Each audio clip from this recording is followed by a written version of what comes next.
Everyone knows Anubis, one of the most powerful gods of ancient Egypt, but almost no one talks about how he was born.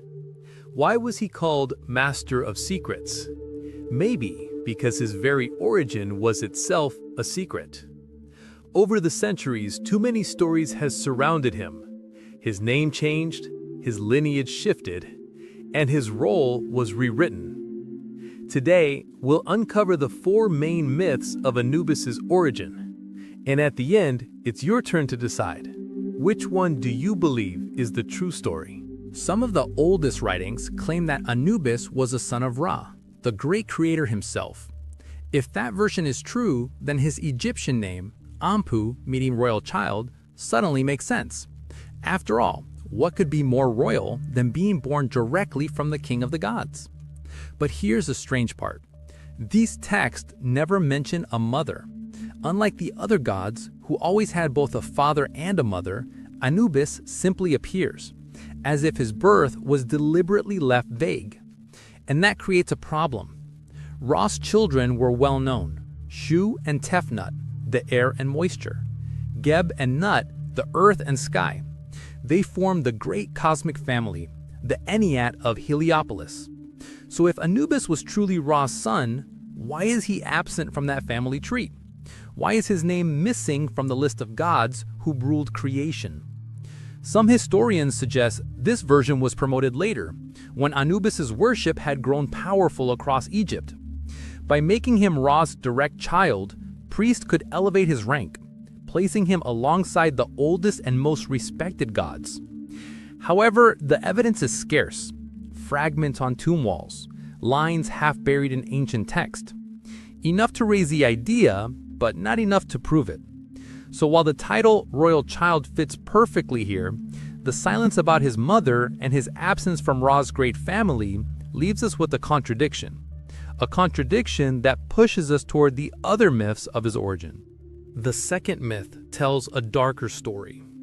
In this myth, Anubis is the son of Set, the god of chaos, storms, and violence, and Nephthys, the goddess of mourning. At first, it almost makes sense. Nephthys was always close to death and funerary rituals, so having a child who ruled over the dead fits her nature. But Set?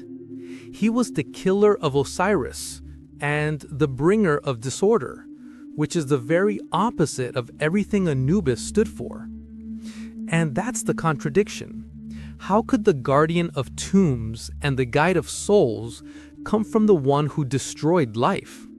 Some say this version was shaped by Set's followers, a way to tie Anubis's authority back to their god, to claim that even the ruler of the dead was Set's blood. But the story never truly explains why Anubis was seen as just, compassionate, and protective. A god of order born from a god of chaos? So while this myth gives Anubis a dark and fearsome origin, it leaves too many questions unanswered. And those questions lead us into an even more dramatic tale, one where betrayal, disguise, and abandonment define his birth. Now, the third myth is the most dramatic of them all. It begins not with Set, but with his brother Osiris, the god of life and resurrection. In this story, Nephthys, the sister of Isis, longed for Osiris. Some say she disguised herself as Isis, tricking him into her embrace. From that union, a child was born, Anubis. But the child was not celebrated.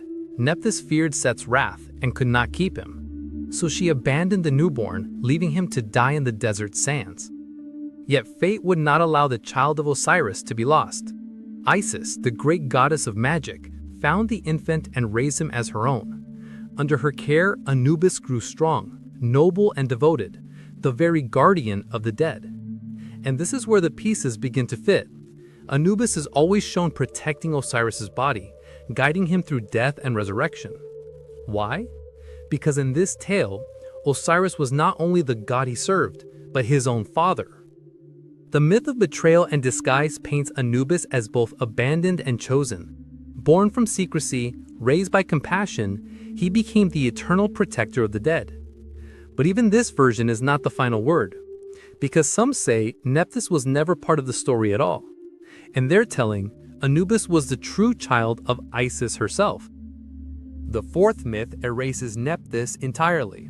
In this telling, Anubis is not the son of betrayal or chaos, but the true child of Isis, the goddess of magic and protection. Some say Osiris was his father, which would make Anubis the divine heir of Egypt's most sacred couple. Others leave the father unnamed, as if to say his power came from Isis alone. Here, his role makes perfect sense. Isis was the one who preserved life, who restored Osiris after death, who embodied devotion and love. To call Anubis her son is to explain his compassion, his justice, and his closeness to the souls of the dead. In this version, he is no outcast, no child abandoned in the desert, but a divine heir, born directly from the most powerful goddess of Egypt, the guardian of the dead, shaped not by secrecy, but by purity. But even this story does not erase the mystery, because if Isis truly was his mother, then why did so many other myths survive? Why did the Egyptians themselves preserve the contradictions? Perhaps that is the answer. Anubis was not meant to have one clear origin. His power lay in the secrecy, in the uncertainty, in the fact that even the gods could not agree on where he came from. And so, the story of Anubis remains unsolved. Was he the royal child of Ra, the dark son of Set, the hidden child of Osiris raised by Isis, or the pure son of Isis herself? No wonder the ancients called him the Master of Secrets. Even his birth was wrapped in secrecy, too mysterious for one truth to survive. But now it's your turn. Which of these origins feels most true to you? Leave your answer in the comments, because every myth lives on through those who tell it. And if you want to uncover more hidden stories of the gods, subscribe. There are countless secrets still waiting.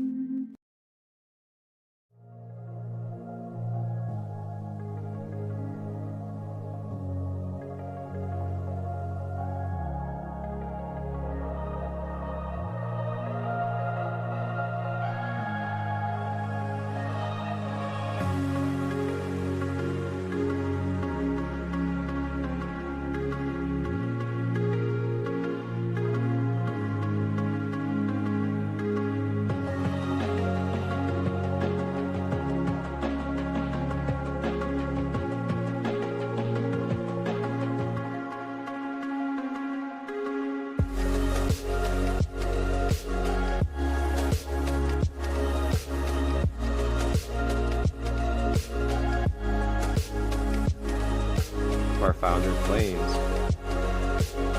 This right here is an embodied form of the violet ray spectrum.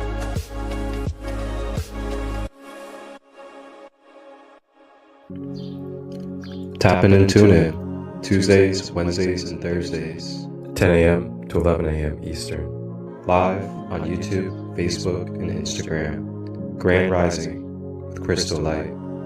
Your sacred space for discovering the Ascended Masters in crystal healing. Ashe.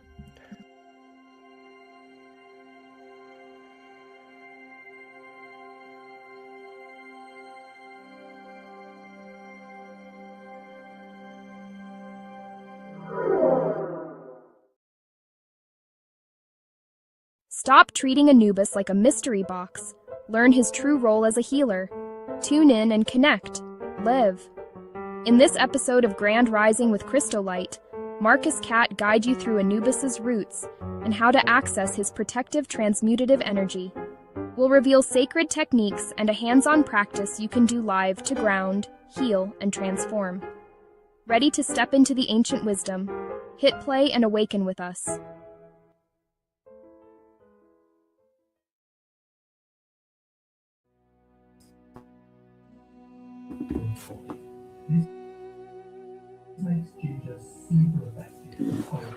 Hello, hello.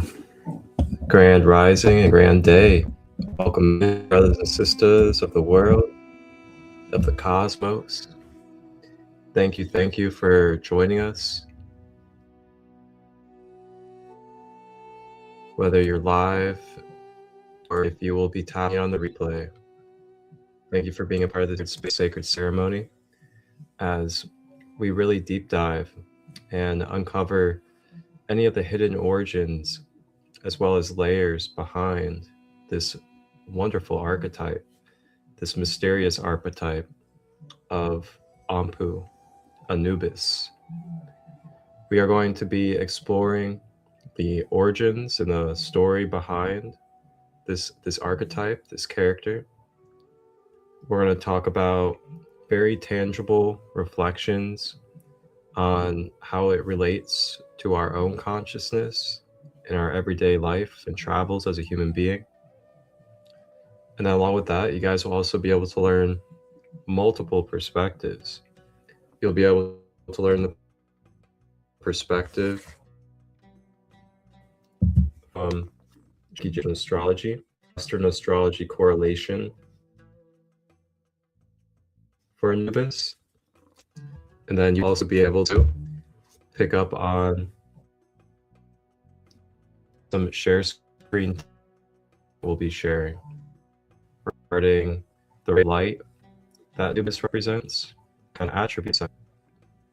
And then we will have, for our back episode, our wonderful sacred guest, our divine sister from the sacred kingdom of the cat's treasure tree, Kat. She'll be once again joining us. We enjoyed her yesterday as we went very deep into the true origin and the unveiling of Nephthys. And Nephthys is the mother of Anubis. Now, we're going to deep dive into the Anubis aspect of this relationship today and give you guys more insight into what it truly means to be Lord of the Underworld or King of the Dead. And get ready, because this is going to really open up the consciousness. This is going to open up the mind and the heart in a lot more lighter and a lot more beautiful and holy aspect of what it means to be able to lead the dead or lead the unconscious into its newfound light of self, into a new form of a new dawn.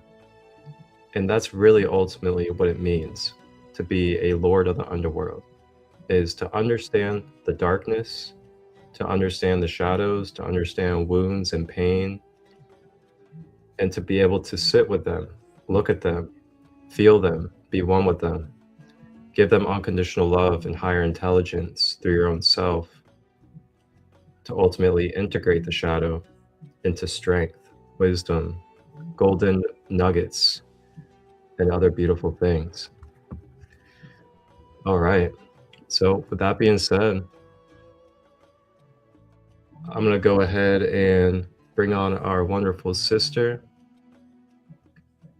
Katriel Amara, owner of Cat's Treasure Tree. Welcome again, sister. Hi, cool day, family. With all of this to be here with you again this rising.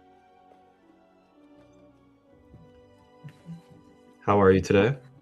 Great. Blissful and just full of gratitude and thanks. Listening in on like some of those things coming into this, talking about Anubis, is getting me like really excited about digging into this today. Mm-hmm. Yeah, I was really looking forward to this episode, especially after yesterday. And Yeah. just really quick, it sounds like your microphone's a little bit covered. Is there any way that you can have your microphone more exposed? Is this better at all? Hold on. Is maybe some further away? And you can also, you can turn your phone sideways and it should be able to make it full screen, and then your speaker won't be covered. Yeah, there you go. Yeah, let me find that right adjustment. There we go. Okay, that's a little bit better. There we go. Perfect. Now you're on full screen too. Yes. Actually, this is nice for I have a split screen on things, so I can look at my notes. Woo. All right. Okay. So I know coming up this weekend, and if any of you guys are still interested, there is still one more day today to get your tickets for the retreat coming up this weekend. And coming up this weekend at Lake Hope, Ohio by Hawking Hills, we are doing a summer solstice Ascended Master retreat, and we are focusing on our divine masculine principles. And with the divine masculine principles, we're going to be doing various different sacred ceremonies and spaces that align with different Ascended Master male principles. So our sister Kat here, on day 2, coming up on Saturday, she is going to be leading an Anubis obsidian healing workshop space. And that's going to be at 8 p.m. Eastern this Saturday on the 20th. And Kat, I'd love to give you an opportunity to talk about this and why it is that you chose this space for the Ascended Master Retreat.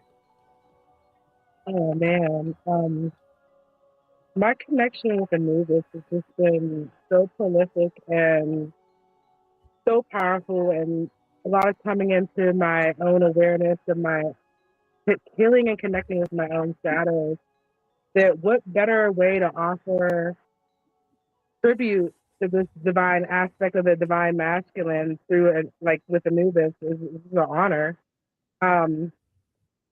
A lot of my work didn't come through like workshops or certificates or anything like that. It came through lived experience, and Anubis has come to me quite a few times. And it was like during times of like transformation and through times of especially grief. He's been a helping hand as letting me know that it's okay when a soul parts from this dimension, that they're being guided to continue helping us from the other realm, from the other side. And he's held my hand through a lot of powerful transformations in my life. So it was just an honor to like, this is how I can really show tribute and honor to not only him, but also connecting with, like we talked about yesterday with his mom, Nepotis.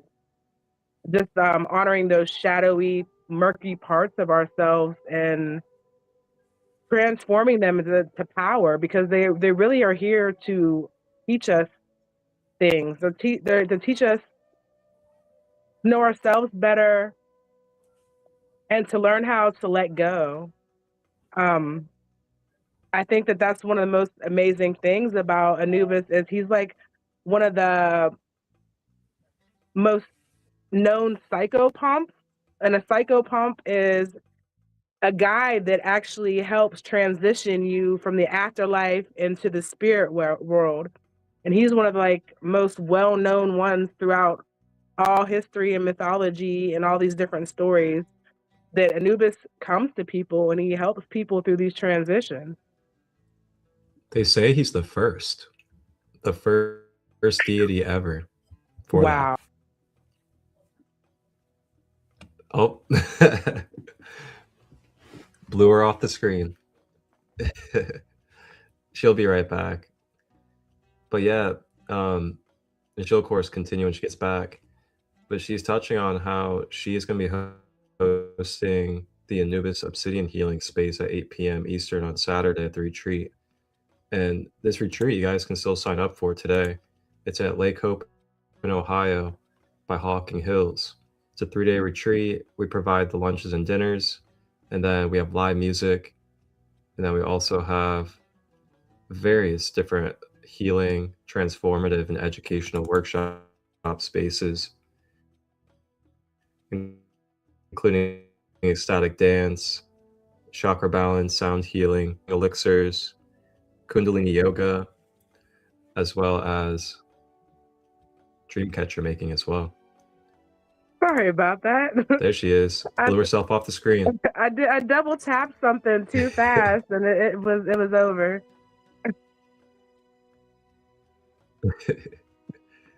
Welcome back though. If you want to continue where you were. I think we're just talking about how him being one of the eldest psychopomps and a guide that helps people transition from this life to spirit life. And a lot of that connects with that, taking it back to the Ka and the Ba energies that are within our body. And is the Ba the bird? The bird is like the lives everlasting, or is the Ka? Hold on, I have my notes. It's been a while for me. I'd have to look it up. But that's where the Merkaba actually, like, a lot of that stems from that original teachings. Yeah, the Ka, Ba, I can't remember the rest. And One aspect's like the physical body. The Ankh, I think, represents like us as all of them as a whole.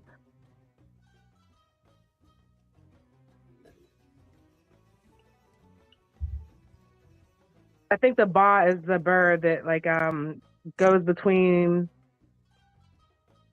life and afterlife. Hold on. Okay. It's like your astral body. Yes. And the Ka is your breath of life. Here, I can probably find a little visual or something.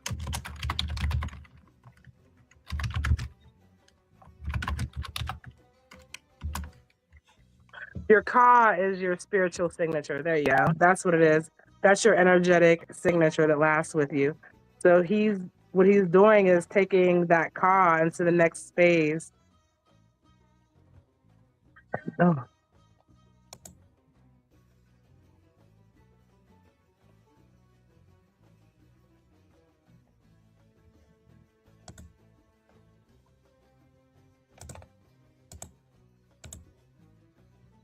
Okay, here we go.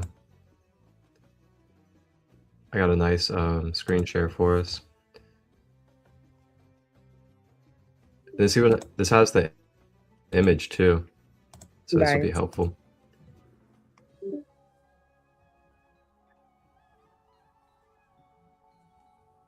So the Ba is I was right in the first part, right? Yeah, so it says the Ba is the soul. What's up? Okay.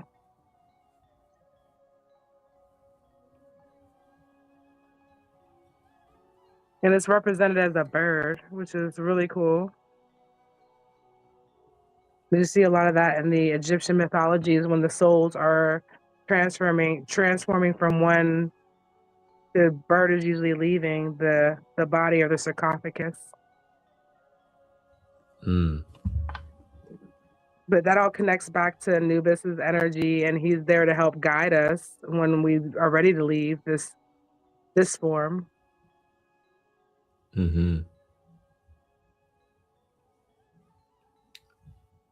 and you'll see the parallels in just like other texts too, like the Merkaba and stuff of that nature. Mind, body, emotions, these are all parallels, and this is just the terminology that they use in ancient Kemet or ancient Egypt, and it's still referencing the same type of things as we talk about today when it says, mind, body, emotions, astral body. These are all different representations, but different terminologies for them. And it's so beautiful to see them expressed through really just cool. multiple religions, multiple spaces. It's not just one thing.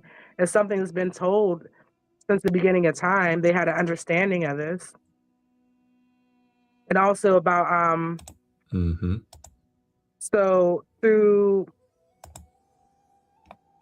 the story of Anubis, he's built in through all these complexities. You see all these reflections of such humanistic nature, things that we can relate to, like the confusing spaces of origins where he came from. He came from families that were already broken up, but they weren't broken up because they were supposed to be that way. It was two opposing forces, like you see in through Kemet, that they have the male and the female representing the two aspects of each energy.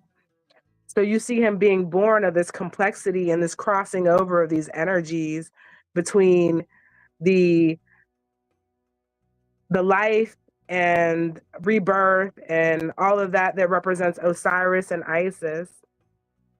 And then you see Nepentith and Set that are these shadow aspects of chaos and confusion and things like that.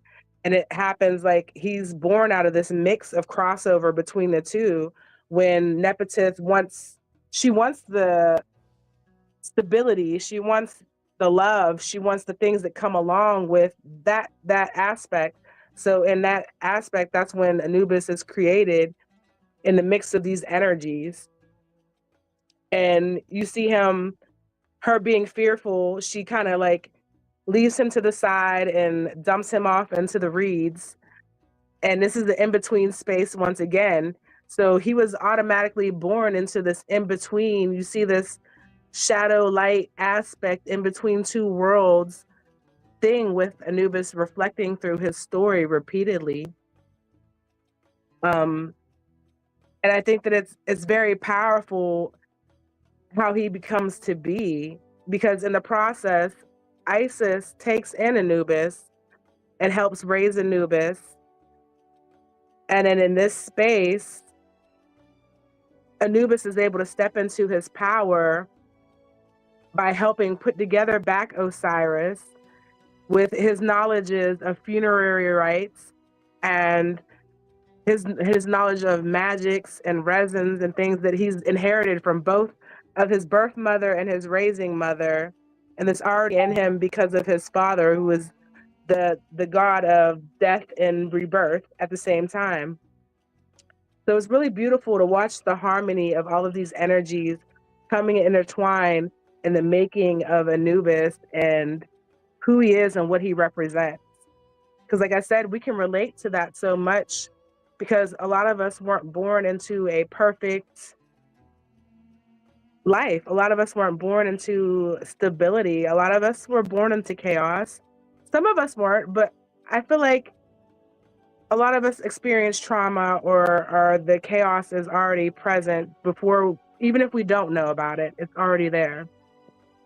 So it's showing that you don't have to stay in this in-between space. You can really like step into your power and become this being that uses this for the good. He uses it for good. He could easily use it for evil, but instead he helps us transition from one form to the next.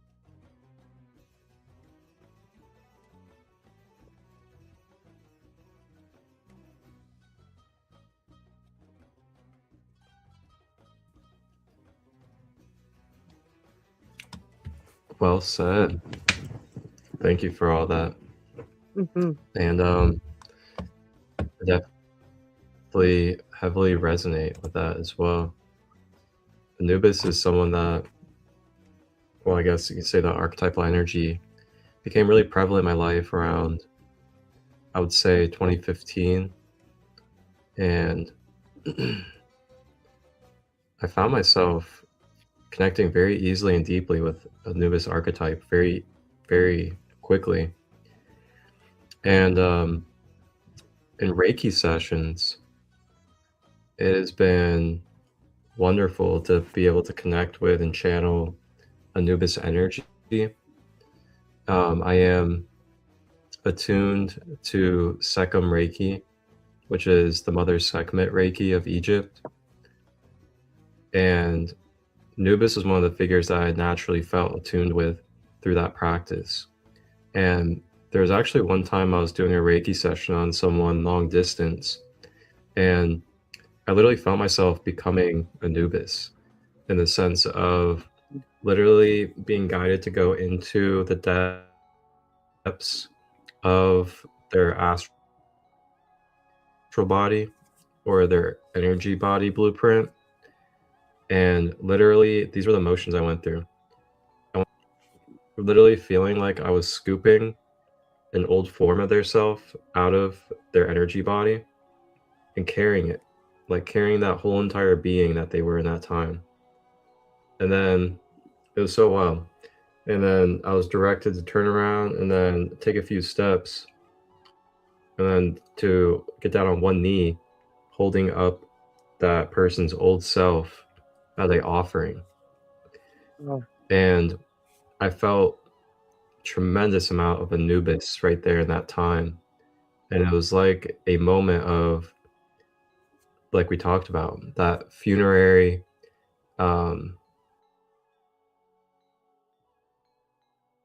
offering and giving up to source, so to say, clarity and the energy that came from that, not just for myself, but for the person that received. It was definitely life-changing. I did an Anubis workshop one time, a few years back, like 2020, I think 2022-ish or 2023. I did this Anubis workshop, and I remember the feedback I got. Like, everyone just felt so moved by it. And the interesting thing is like, if you don't really know Anubis's energy fully or consciously, it can be a little intimidating. It can be a little like serious in a way if you're not aware of it. serious. With the dog star serious? And I just remember hearing someone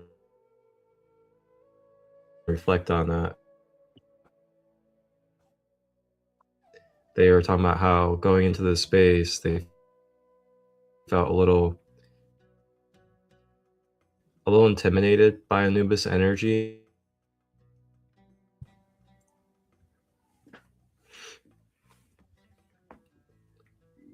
Check this out. Oh, is he gorgeous?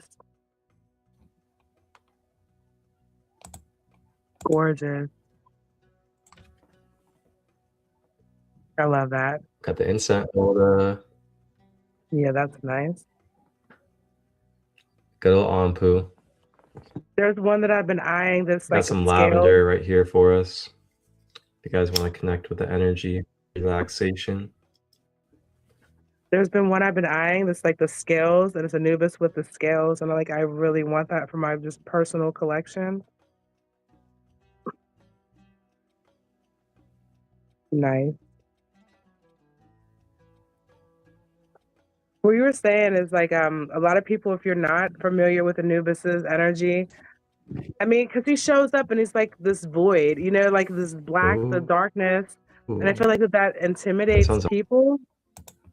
But once you get to know him, he's just he's like how the dog is, like a companion, a friend. He's really here to help assist us, help guide us and assist us. That's if you let him. He comes during those times when you're like, your grief and you're full of that heavy energy. And that picture that you painted was just so beautiful. I felt it and I could see it in my mind's eye about offering them up to offering their spirit up to the temple, carrying somebody, bandaging and then back up. And how powerful is that to access that through Reiki? Powerful day. Mm-hmm. How Karen Rising, Lunar Queen. Like, that's just powerful and transformational, like taking that energy and helping somebody rebalance and recenter themselves, because that's what he's really here to do, is to help us release and let things go and rebalance and recalibrate with the principles of Ma'at. We're supposed to lighten our hearts and not carry the weight. So just seeing that, like, access in Reiki, where you're helping somebody recalibrate and rebalance their body, rebalance their spirit, this is beautiful.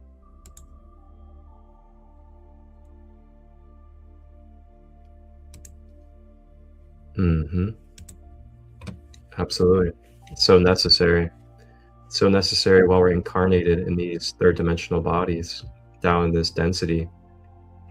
And I can only imagine if we didn't have these guides or these archetypes in this illusionary matrix that we're in to help bring us remembrance and help bring us ways to access consciously our different attributes of our own self.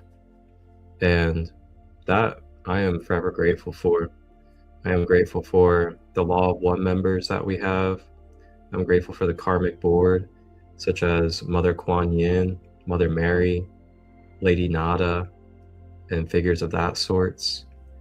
They all hold a vital role in helping us remember that we're whole and complete, and that we're on this temporary illusionary journey through this matrix together.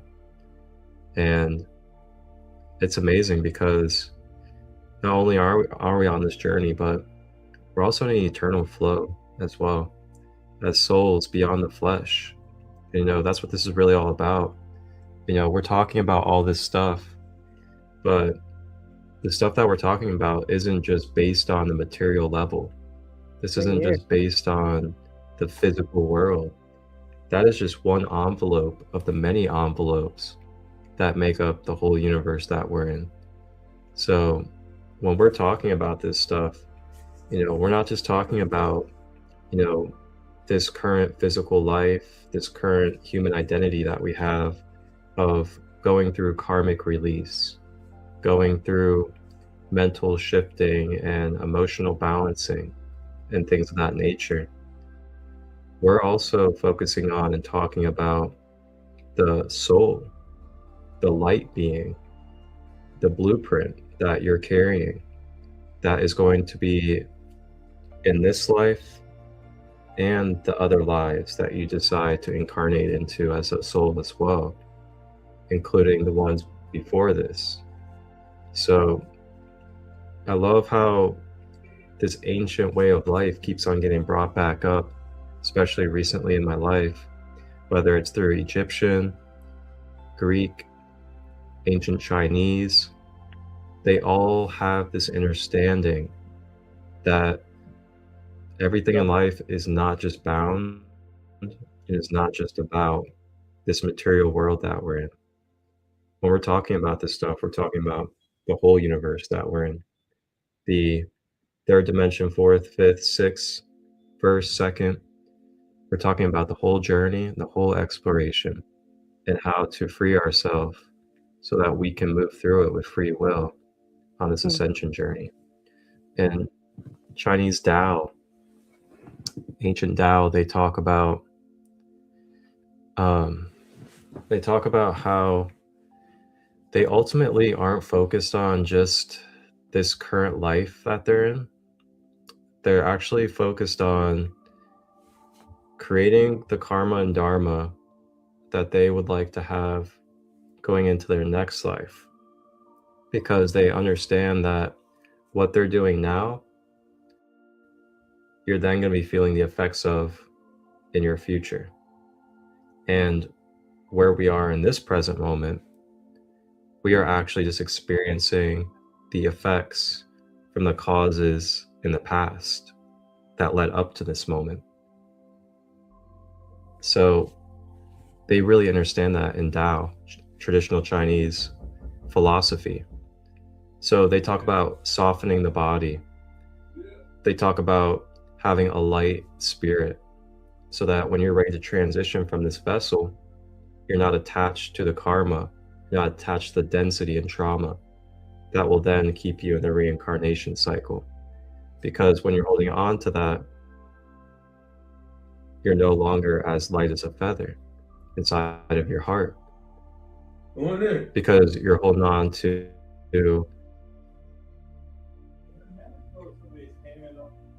guilt and shame, holding on to the, oh man, I don't really know if they're going to be okay now that I've transitioned from the physical world. I feel like I may need to stick around this physical world plane and continue to be here for them. And what can happen is that can create a attachment that then creates a karmic attachment.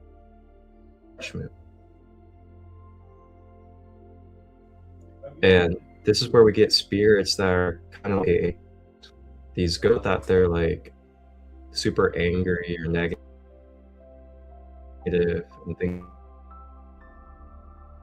of that nature. A lot of time is that they release their spirit to earth. And then what happens is they stay float in between state. And then also start doing things that interact with our physical plane. And then that can come off as a negative spirit and things of that nature. But what I've learned from shamanic clearings is, and doing house blessings, is that a lot of these spirits, Oh my God. they're just looking for that portal. They're just looking for that guidance of light to be able to just be brought into that clarity that it's okay to let go of their spiritual attachment to this plane, and that they can ascend and go into their next life. And that's where Anubis comes in, and many other figures as well. And it's a very important process, because again, not everything is just this one physical life and then nothing, just heaven and hell. It's a continuation. And it's very, very, very great that we have these transition figures to help us be able to move from one plane to the next in a very, very precise way, because energy and vibration is very, very particular. And it's very particular that the energy and vibration has to match in order to be in that plane of existence as well. Gets pretty deep.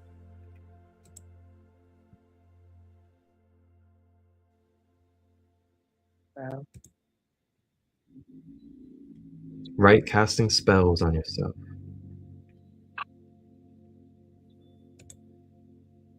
Some We do, souls 'cause don't we're realize they perfect, have you know? free will even without our vessel. Yep. Mm-hmm. And that's why that process is super key. And not to get too into the rabbit hole and everything, but you know, there's forces out there that have service to self mentality that understand this knowledge of our universe. And with understanding this knowledge in the universe, they also know how to siphon energy. And what can happen is they do these things like, you know, war or mass bombings and things of these nature. And I'm not even going to get into like the children and the women and the way that they're doing things with that, but it all correlates to this reincarnation cycle, as in forced trauma, very, very blatantly disruptive ways of leaving your vessel, inducing fear, getting the adrenochrome flowing, things of that nature before you transition from your vessel. Those are all different ways and strategies of manipulation that will then keep you karmically attached, fractured, and then needing to do soul retrieval so that you're coming back into this plane to be loosed over and over until you become awakened and aware of what's going on for yourself and are able to break free. So with that, that's why we came to this planet. Some of us, you know, some of us on this planet know about this stuff, and we're here to now break down that system that has been in place and to help anchor in the crystalline grid so that we can all truly not only live in free will, but be aware and be embodied in our free will with clarity and unconditional love. And you guys can research this stuff. You know, research about, you know, draconian programming. You can research about the reincarnation net web that they have, and all these different things. Check it out on ascensionglossary.com. They know caskets are also a way of binding. Oh, snap. All right, the rabbit hole's been opened. What better space to talk about that than the god of funerary rites right here, who's meant to help us so we escape this loop. That's why he was here, to help guide us so we don't keep coming back in this trap.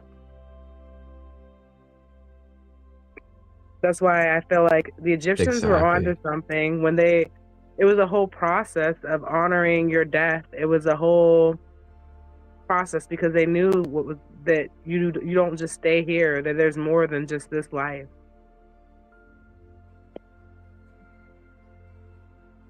We were meant to be so much greater than what we're here stuck, keep getting looped back into. So it's beautiful when you find people that have an understanding of this, so that, okay, now that we know this, now what are we going to do about it? Exactly. Yep. And what we're going to do is we're going to continue to educate ourselves, and when we listen to wisdom, integrate it, and continue to do the things to heal ourselves. And everyone out there, we have a whole community. It's a worldwide community even, that is here to serve you. We're here to support you. We all have a wider range of holistic, shamanic, quantum level energy healing. And along with that, we also have oracles in our community.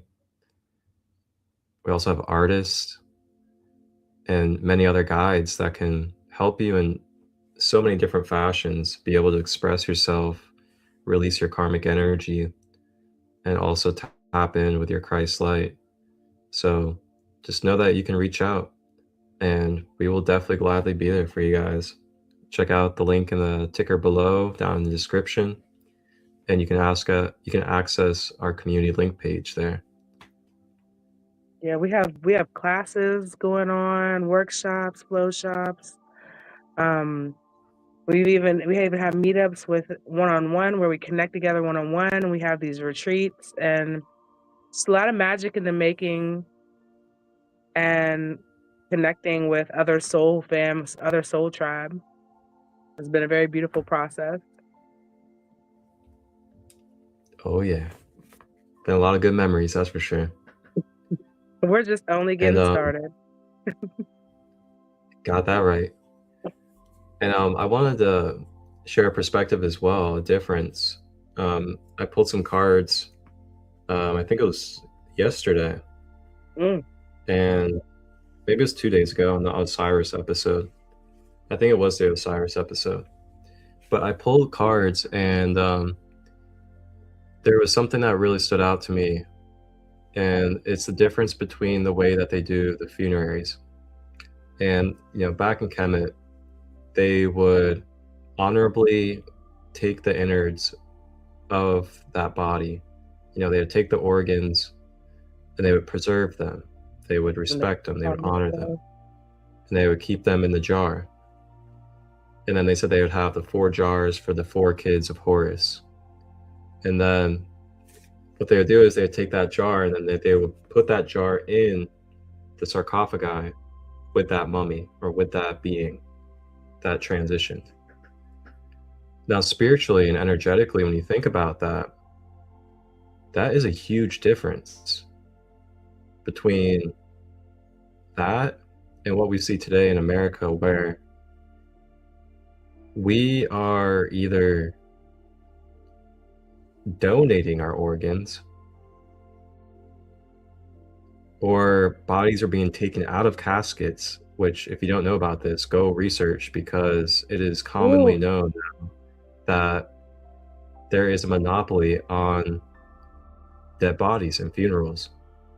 They tell you to pay all this money for the funeral, and then they're saying that most of the time they just lower that casket for show, and they lower it in front of everyone, and then if you notice, they never fully bury it in front of everyone.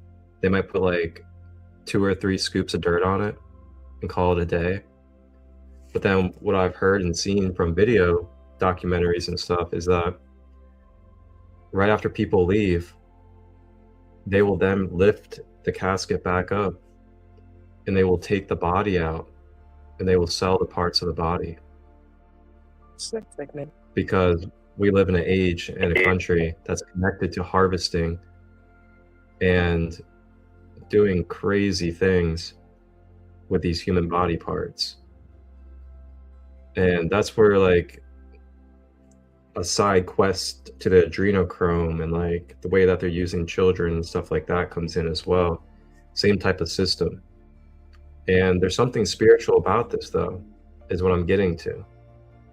There is a spiritual difference between honoring someone's body, preserving it, and leaving its parts with it so that its soul is able to probably properly ascend while feeling like its whole self, compared to literally manipulating someone's deceased body, disfiguring it, and quite honestly, who really knows what they're doing with those organs, whether it's eating it for the energy, trading it for money. It's energetically and spiritually, that is a very tainting process. And it's a very distorting process as well when you think about just the wholeness and the purification of that whole process. It's very mind-blowing when you think about it. Not to mention like the way that it's celebrated, or I shouldn't even say celebrated because it's like not celebrated. The way that's not celebrated, you know, you go to Jamaica or you go sit with Rastafarians and other ancient cultures, they're actually celebrating someone's transition. They celebrate their life. They know that that soul basically graduated from this. They graduated from this earth. They no longer have to go through trials of suffering. They no longer have to go through pain and struggle and all these different things. They graduated from it. And when you hear that, for me, it's like, it's uplifting. That makes joy come out of my system right now to think about, wow, they got to graduate. They got to move on from this density. And they did what they did. They completed their mission. They shared their knowledge, their wisdom, and they planted a seed here on this earth. That's to be celebrated, really. But instead, we live in reverse, where we're always mourning. We're always holding on to our grief. We're never processing it. We're never releasing it. We're not seeing the wholeness of the life that we're in. We're not seeing the multidimensionality of it. And on top of that, we're also being called crazy or put in a mental hospital because we realize that we can connect with our family members non-physically. So things to really ponder on in this reverse matrix that we're in here in America. Yes, and to see how, like you said, see how much things have changed. Like you see that in like other traditions, they celebrate, they honor, they have parades for their death, they uplift their death. Like you said, because they know that it's just a transition. And to see like I feel like with those caponic jars, you're calling in those protectors, those ancient protectors of that time. How they did the separate jars for the lung, the heart, the liver, and is it the stomach or the brain? I gotta look up the caponic jars now, but I know that they're for the different goddesses or the 4 sons of horses. And then there are goddesses that look over them as well. But you're calling all those energies to be a part and watch over you, so they make sure that you're ascending and you're going through your proper process, because they know that. I think that they still gave it offerings because they knew that your spirit's still coming back and forth until it finally gets to where it's going. But just how it's looked through other cultures. And then you have us here in the Western. I think that it's the letting go is for our loved ones, I think more than anything, it's for the loved ones that are afraid to let go, because they don't, the shoulda, coulda, woulda. The mourning is more for us that are left behind than the actual person that passed away. And I think that that's a powerful aspect with Anubis. He helps us journey through that space and navigate us through that space so that we can let go when we lose loved ones. At least in personal experience, like with self, that's a lot of the times that he's come through with me, is to help me let go, like realize that that person doesn't want us to mourn. That person wants us to uplift them and remember the good things and have those happy thoughts about them, because in that you're giving honor to your loved ones and the people that have passed, and then that way you're not letting this matrix like eat up their spirit.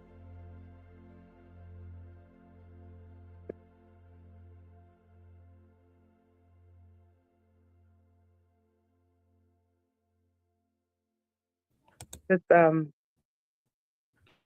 Mm-hmm. the transitions that we've come through.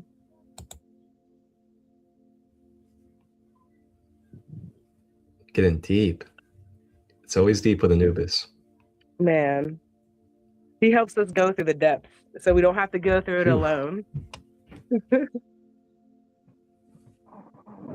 Ashe. So I have a nice little video for us. I'm gonna go ahead and play it. And this video is actually straight from the History Channel. Whoa. So let's see what the History Channel has to say in the mainstream world about Anubis. I'm pretty intrigued to see what they have to say. Aliens.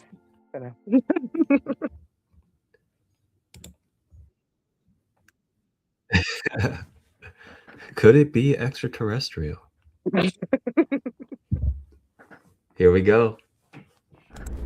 For the Egyptians, death was a crisis to be overcome, but they were optimistic, so they believed that it could be overcome, but not without a series of trials or travails. Part of the Book of the Dead illustrates a dangerous world where the deceased is threatened by terrifying beings. When hieroglyphs were used in a magical book like the Book of the Dead, they became magically active. You might liken it to a video game where you had to go through a series of episodes where you would have to fight off enemies or go past clever obstacles. In fact, they would damage hieroglyphs that had a threatening aspect because they might kind of get out of control. So for example, one of the most common hieroglyphs is in the form of a horned viper, one of the most deadly snakes in the world. It's used a lot in spells and different texts, so they would chop it in half so the snake couldn't leap off the wall and attack the owner. But if the hieroglyph was not damaged, it could come alive and attack. For Ani, his protection are the spells from the Book of the Dead.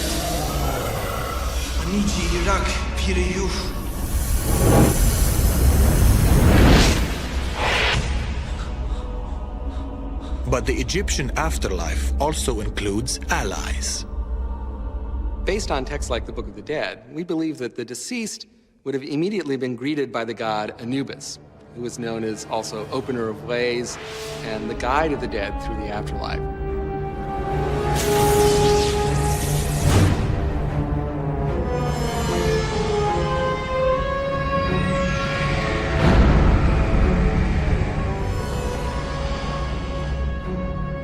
Anubis is a very prominent god in the netherworld, and also in connection with the actual mummification and ritual burial of the dead. He always appears with the head of a canine, and he's identified with the jackals and the other kind of wild canines that existed in Egypt, and tend to live on the fringes of the valley where the cemeteries are. So there was always a kind of close association between these wild dogs and the world of the dead. The god Anubis is both a guardian and a guide for the deceased. It's his job to make sure that you get to judgment safely and that you can get to everywhere that you need to go. One of the most important chapters in the Book of the Dead is a mysterious ritual called the opening of the mouth. Look, they've done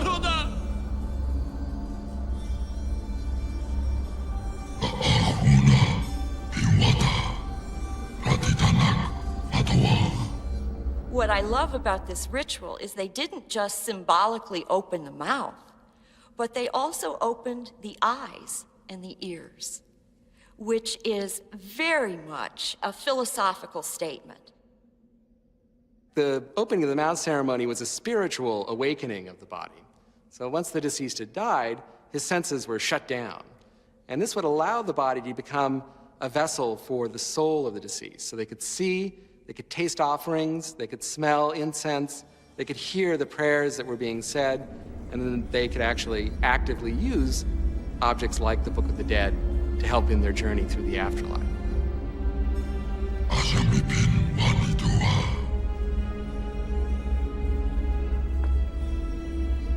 The dead person has a goal in the underworld, to reach the field of reeds or field of offerings, a blessed place where the deceased can live for eternity.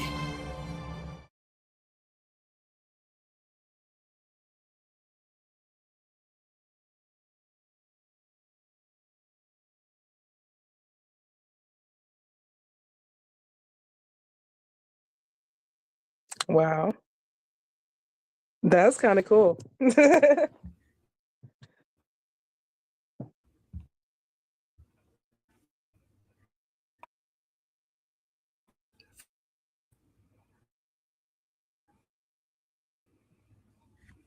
Pretty intriguing, hey? Yeah, the hieroglyphs would come alive like a video game. That's kind of dope. What are we doing? I don't know, man. Like, what are we doing down here? That's Shoot, really cool. I'm ready And for that. it made me think about like how I said like when they put the jars, how you're calling in these other protectors for that different space. Now I see like why you would need them. You would have to give them those offerings.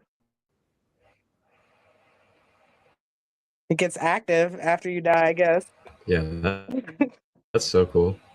Yeah, it is. And then have your eyes reactivated, your mouth, your eyes, your ears, all your senses reactivated. Really interesting. Oh yeah, check it out.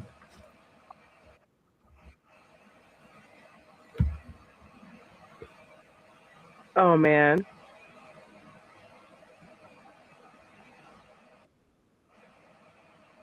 Was it the scales? Yeah. With Yeah, Toph? Yeah. Thoth, Anubis. I think it's Horus. Maybe Nekhfit.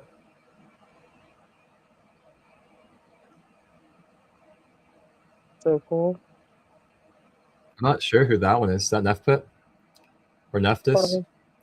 Where? Oh, it said like that Right there live, on the end. the live button is covering it for me for right now. Ah, in the white.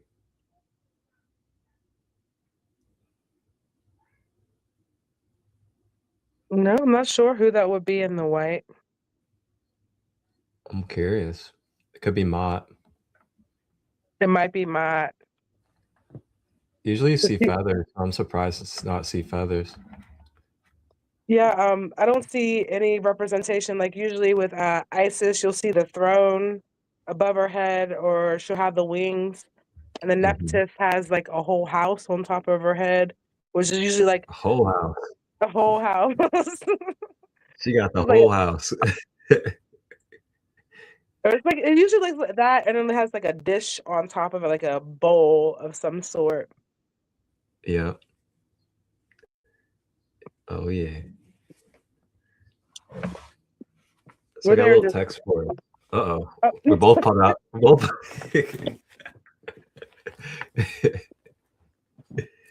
Oh, it's beautiful that they're both made with Linda Starr Wolf. So that's beautiful. Yeah. You can go ahead. I'll go after you. Oh,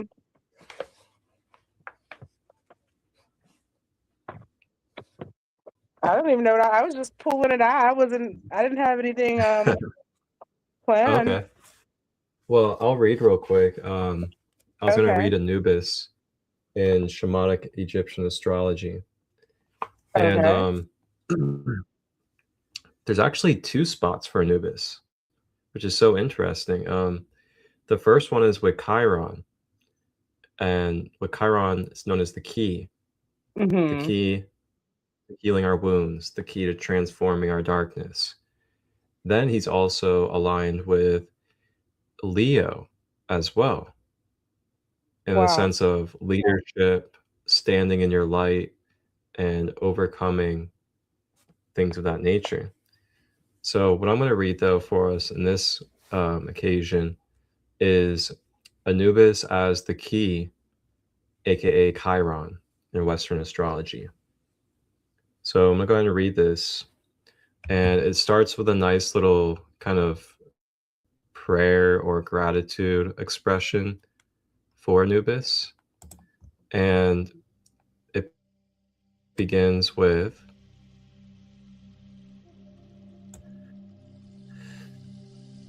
"Hail to Anubis, shaman priest, original between the worlds.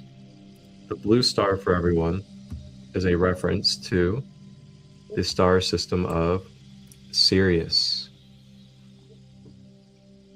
So it's known in Sirius that canine beings originate from Sirius, making them a blue-ray Sirian energy.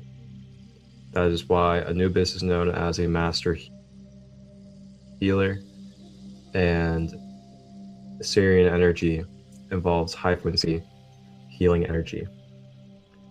So it says here, no longer an outcast. You emerge from the shadows to claim your honorable birthright. You were born of 2 royal mothers, 2 royal fathers, and are brother to the new king Horus. Anubis, you have walked the spiritual path of death and rebirth. Your wounds have become the gifts you offer for the healing of the world. It is you, Anubis, who opens the mouth of the goddess and activates her powers of creation. Death has no hold over her ever fertile womb, aching to give birth. You merge the dark and the light. Your longing will lead to the healing of our hearts and create peace in the world. You are the master lawyer who negotiates the peace between ego, spirit, and soul."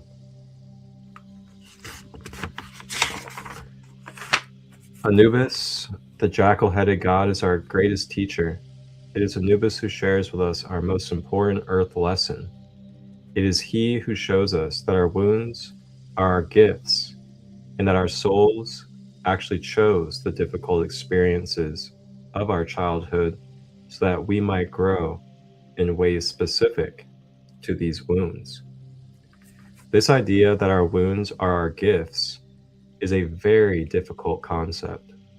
Many people go through a true crisis of faith when they try to understand, why is there so much pain on this planet? Why is it that so many people must suffer? Children and animals are abused. People suffer as a result of war, conflict, catastrophes, addiction. The earth itself is in distress. Why is all this suffering necessary? In the story of Anubis, as given to us by Greek historian Plutarch, there appears great suffering, abandonment, and rejection. Anubis was a result of an affair between Nephthys and Osiris. As Plutarch tells the story, Nephthys abandons Anubis, although in truth, he was never truly abandoned. As been told to Linda Starwolf through intuitive transmissions of downloaded information, Nephthys left Anubis in the desert by arranging with Isis so that her husband Set could not kill him. Isis went to the desert,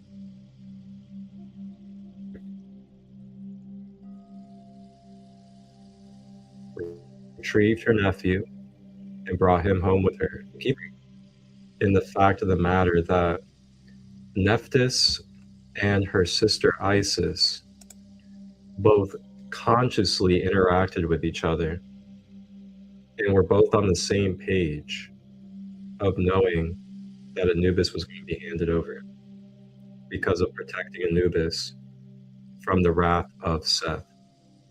So keep that in mind. This isn't like, oh man, she's a terrible mother. She She abused just her dumped him off in the child and garbage. Yeah. threw him in the dumpster. He's a dumpster baby. That's not what No. they're saying. That's actually more of, if you want to say, a shadow version of this story. Mm-hmm. And that happens in life. It's Mm-hmm. our reality. But in this story, it's saying that Nephthys consciously knew that it was not going to be safe for Anubis to be able to continue to live and survive while having Seth around. So that was why she was willing to take that big, big sacrifice and to hand over Anubis to her sister Isis, so that Isis and Anubis's actual true father, Osiris, could raise him in a safe environment for him to be his greatest self. So it's a big difference there. And it's just like the story yesterday. I was making examples about these things. And I was talking about the instances where, say, the parent is really bad on drugs at the moment, or they are just really, really struggling in life. And they got to go through some things to get in a better position to be able to provide for that child.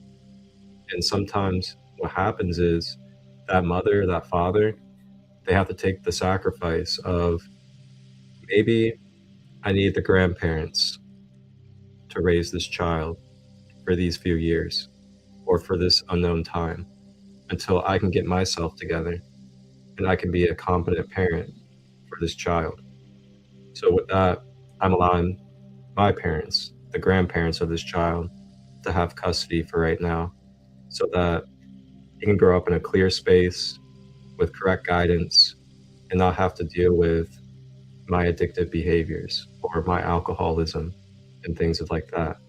That's another tangible experience that can take place in this human journey that relates to this kind of situation. So let's see here. So it says, Isis went to the desert, retrieved Anubis, and then raised her as her own son. It was necessary that Anubis be born of a lunar goddess and raised by a solar goddess. And that's like a whole nother rabbit hole in itself and like what that means.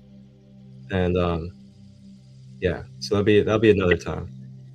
His father Osiris later became the god of the never-ending cycle of death, rebirth, and regeneration. Anubis grew up to be one of the primary funerary gods of ancient Egypt. He assisted Isis and Nephthys in the remembering of the body of Osiris after he was killed and dismembered by Seth. Anubis guarded the tombs of the pharaohs, and his head that originally sat on the shoulders of the statue known as the Great Sphinx. Anubis plays an important role in the ritual of renewal that must take place so that each soul is ready to embark on their new life in the afterlife. It is Anubis who helps each of us through the transition time between the worlds, and most of all, it is he who opens us, renews us, and washes away the pain and suffering of our old incarnation. May once again, his role as a renewer of life, not just as dead, cannot be overemphasized. His parallel archetype is Chiron. In the Greek myth, Chiron was a centaur, half human, half horse. In one version of the story, Chiron's mother was a human who had been raped by a centaur. When his mother gave birth to a centaur, she was horrified and immediately abandoned him. Chiron crawled into a nearby cave and curled up, ready to die. And then some wood nymphs took pity on him and brought food to the mouth of the cave. Chiron, enticed by the smell of the living, life-giving food, crawled forth and ate, and then went back into the cave to sleep and to grow. This is repeated for many days until eventually Chiron became too big for the cave and crawled out. The metaphor is that Chiron gave birth to himself. Chiron grew up to be one of the most revered and respected beings on Mount Olympus. The centaurs as a race were a rowdy bunch, not to be trusted. If they showed up at a wedding or celebration, it was usually ruined by their obnoxious drunken behavior. Chiron, however, was unique among centaurs. He became a philosopher, physician, a herbalist, teacher, astrologer, and advisor to Zeus. Whenever one of the gods or goddesses needed a sage perspective, they went to visit Chiron and were assured of receiving great wisdom and foresight.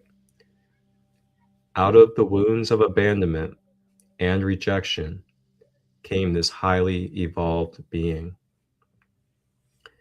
So, if Chiron is in our chart, it represents the point at which our wounds can become our gifts. It takes approximately 50 years for Chiron to come back to the place it was in our chart when we were born. The Chiron return, this time in life, represents a powerful turning point. Most of us spend a good deal of our lives run by our wounds. We strive against them, react to them, or are crushed by their weight. When we reach the age of 50, our psyche is ready to rise above the pain of our childhood abandonments.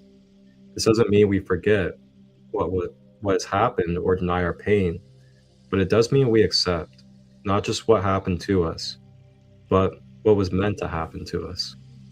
We begin to understand that these wounds have helped us learn the greatest lessons of our lives. Seen in the context, one must question the traditional story, the abandonment of Anubis. Plutarch did not look kindly upon Nephthys. He saw her as corrupt in her actions as a seducer of Osiris and the abandoner of Anubis. But if Nephthys had not abandoned Anubis, he would not have become the son of the solar goddess Isis and received her teachings. In the persona of Anubis, we see a story of being born into the underworld, and apparent wounding and pain, and ascending out of the underworld into true power, its solar mission. Anubis is the renewer of the souls of the dead. In order to assume this role, it was necessary to release his attachment to his own wounding by moving into forgiveness, love, and a larger understanding of the deeper meaning behind the wounds. Thus, he is transformed into a great leader and a guide for us. In the archetypal symbol of Anubis, we see the message contained within the new language of astrology. Wow. Shamanic Egyptian astrology for everyone. Go grab your book if you would like.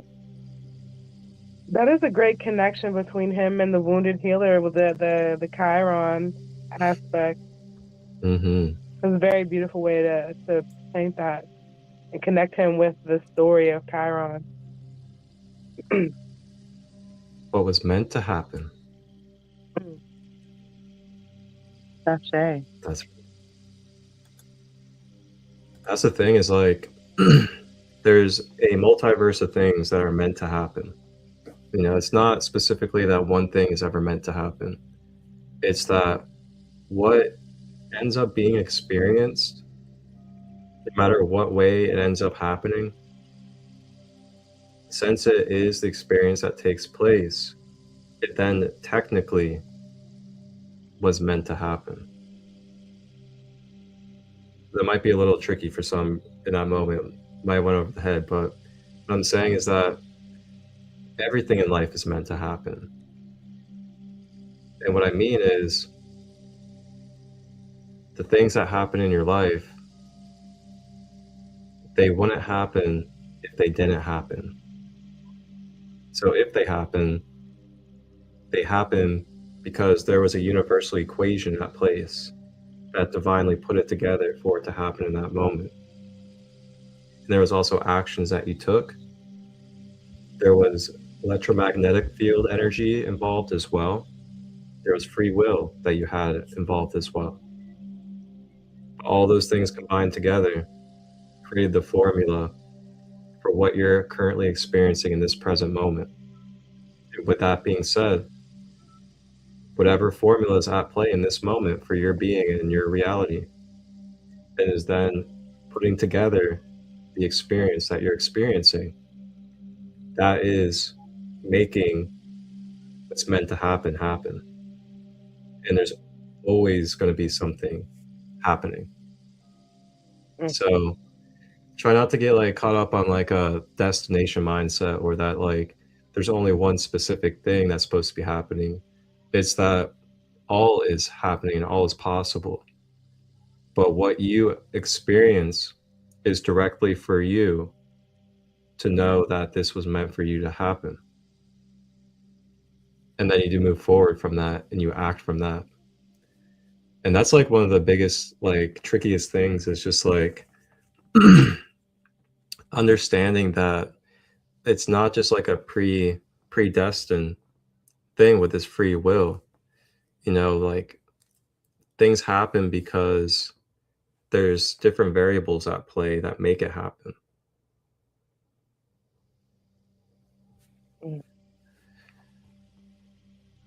Yeah. Because we can easily go into like a victim mindset with the, you know, this happened to me type of thing. But if we just understand like, oh, okay, this happened and it was meant to happen because of the steps that I took leading up to it. This was like a, you know, a mathematical law of energy that brought me to this moment. And now that it's happened, what am I going to do with it? And that's when you call in that Anubis energy. And you say, I'm not really feeling like I enjoy the way I feel with these emotions, or I'm not really feeling too good about the way I'm thinking about myself. I would like to release these. I would like to learn why. Why am I feeling this way?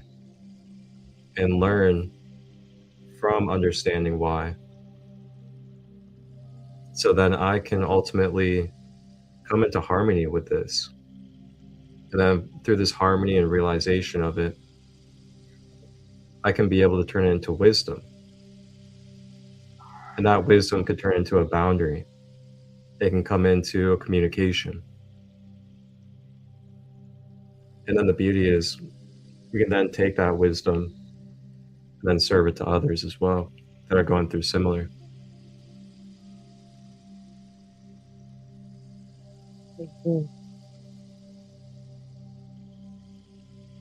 It makes some of the best space holders on this realm. I mean, as crazy as it can sound, you know, like going through tremendous things of abuse or sexual misuse, drug use, things of that nature. When we're able to overcome those in our life, that makes for some of the greatest counselors. It makes for some of the greatest teachers. And it makes for some of the greatest shamanic space holders. And that's what Anubis had to go through to be able to be who he is for us.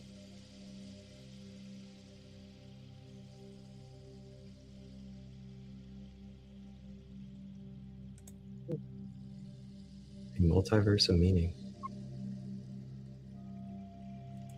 I'll forget. Trusting. I love these affirmations in the comments. Teaching accepting a new beauty. Mm-hmm. And I have a small invocation for Anubis, as well as a meditation, if you're open to that. Yes, absolutely. Okay. We can start out by asking our brother Anubis to join us with the energy of Anubis. Anubis, guide us. Anpu, walk with us. Please stand with us and lead us home. With truth before us, Ma'at within us, Breath as our guide, our awareness as our lantern. Together we cross, together we descend.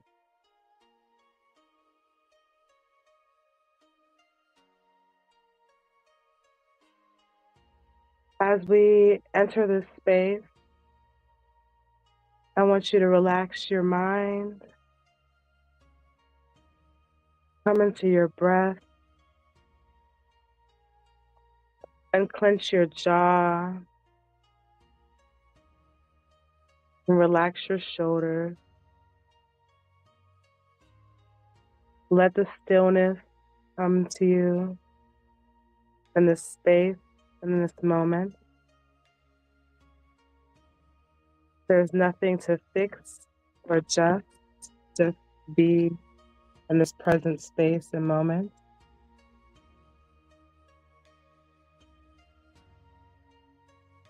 This is a space that we are entering. It is a quiet space where our body begins to listen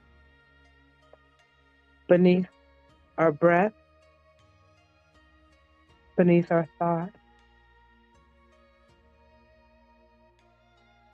Only the natural rhythm of your breathing moving through you. In and out. As your awareness begins to settle in itself. As your breath begins to deepen.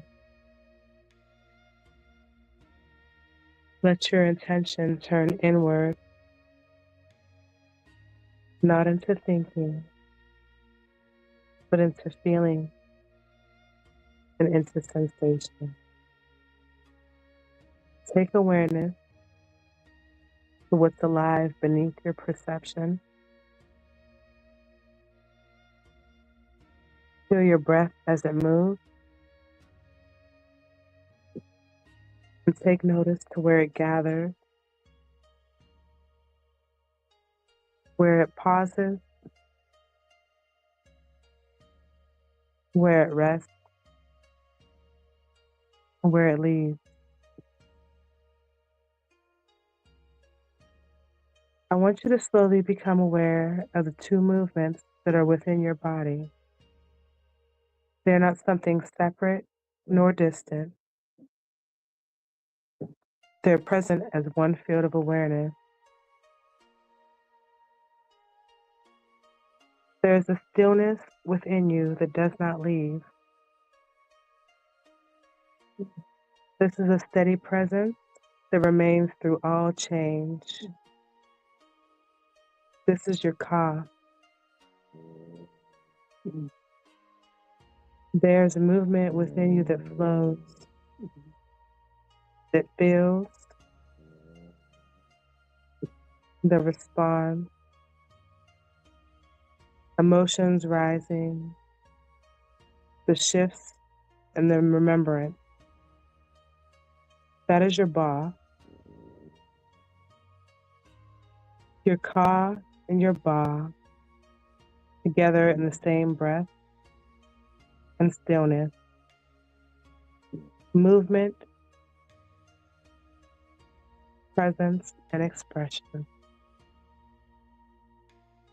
Both are held within your awareness.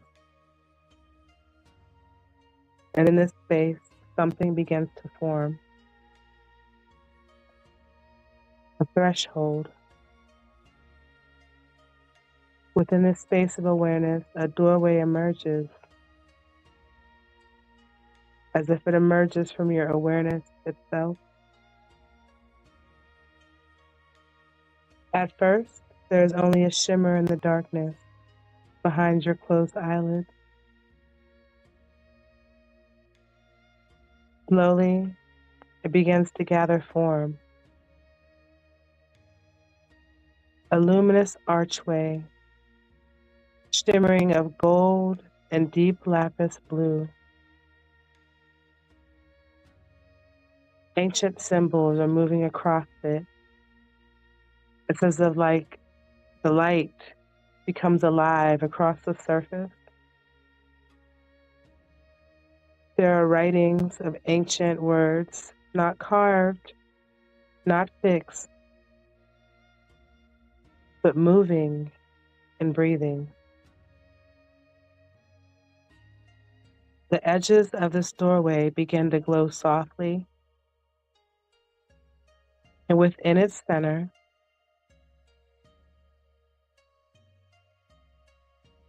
a passage between what has been carried and what is ready to be revealed.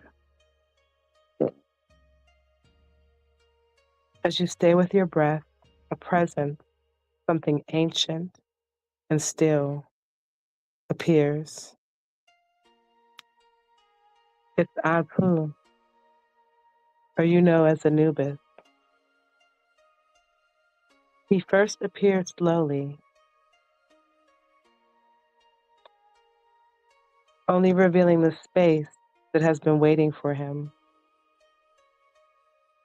He is still, he is patient, and watching without distortion, holding space without judgment. He stands as if he is the space of transition itself, the part of your awareness that does not turn away when things begin to change. As he stands, the doorway begins to open, not by force, but by recognition. You begin to move through, but not your physical body. It is your awareness that begins to move through the doorway. The space begins to open around you. Stone and light unfolding. Pillars rising like memory. Incense dancing through the unseen air. The sky above you arching with endless presence, as if Nut, the sky goddess herself, stretched upon the open sky with the celestial stars dancing above. Beneath your feet is humming with ancient magic, as if the fertile ground of Kemet was alive beneath you. As you take your awareness forward, you notice there are two pillars that begin to form. And between these pillars rest the scales of Ma'at. At first, these scales are balanced, quiet, but as your awareness draws closer, they begin to move, shifting, returning, shifting, trying to find balance. This isn't judgment. This is a personal reflection. Something within your heart is waiting to be revealed. There is nothing wrong, nothing right. Only what your spirit bears ready to be witnessed.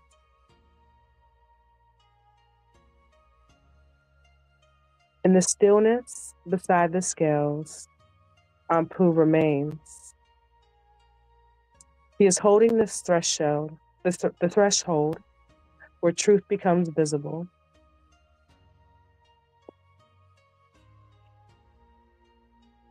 A quiet knowing begins to rise.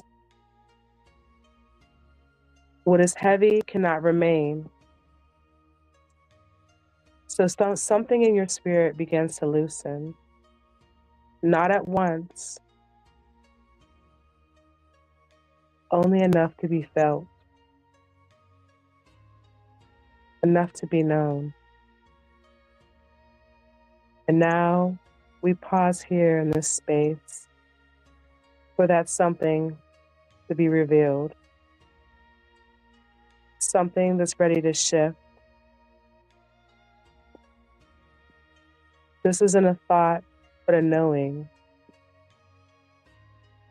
And in this space of knowing, there's stillness. Let it remain. Let it begin to settle. Let it breathe. And when you are ready, you can begin to return. Slowly and gently.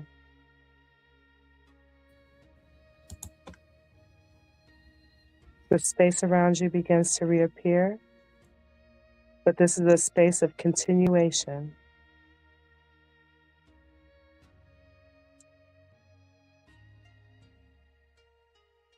You are here. You are still. The threshold remains within you, quiet and present. And in this space is space for reflection of anything that is ready to leave your heart space so that you may return balance to the space of Ma'at.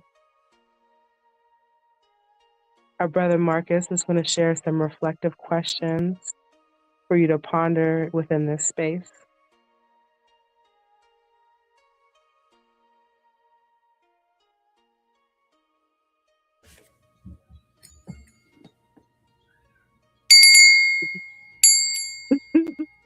Oh, you brought the dog jumping. I think she was.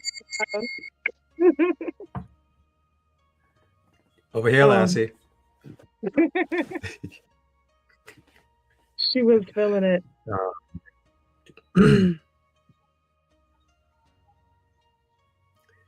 All hail the Shaman King, Anubis. And thank you, Kat, for being the vessel for that transmission. Greatly appreciated. Ashe.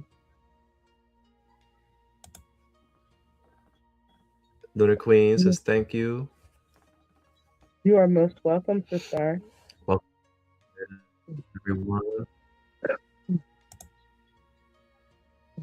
Ashe. Beautiful. Thank you, guys.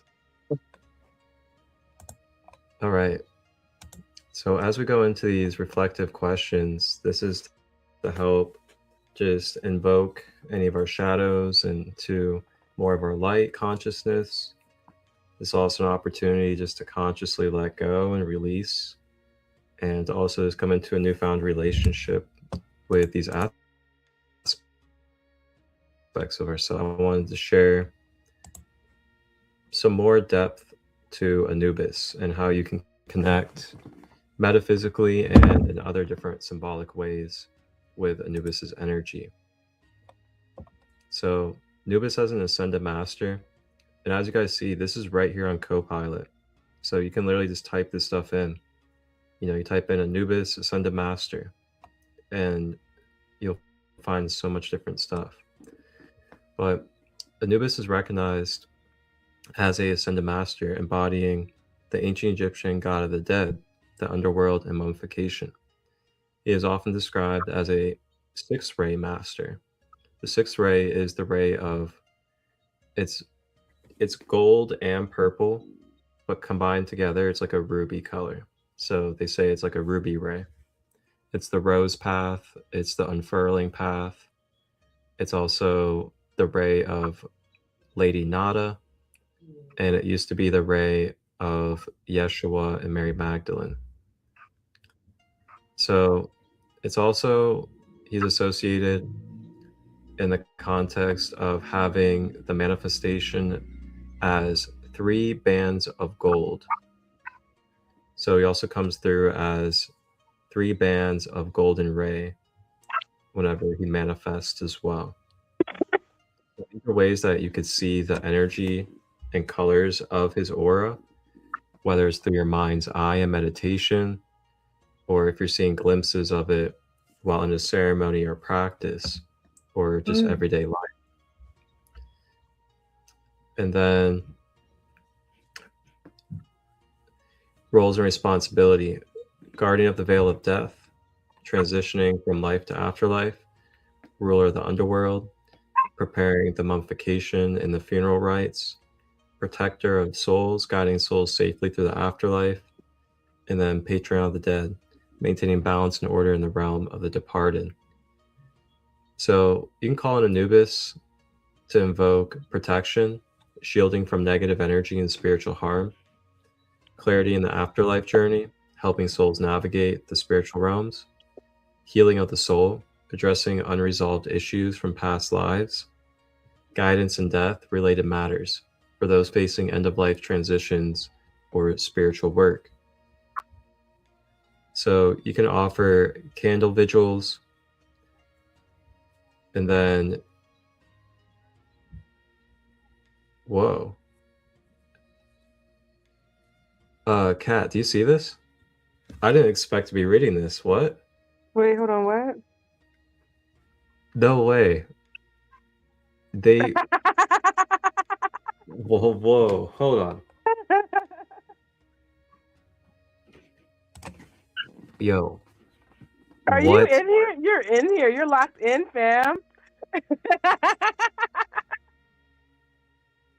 Wow. Whoa. What the heck? In spiritual series like Grand Rising with ChristoLight. Wow. I'm kind of lost for words right now. Like, what? Guys, this is on Copilot. This is the whole entire Bing search engine. Wow. Hold on. If I click on this YouTube, boom. Is it going to take us right here to us right now? Oh, wow. Look at that. What? No way. It takes us to us live right now. Wow. Yeah. Is that crazy? Look at that.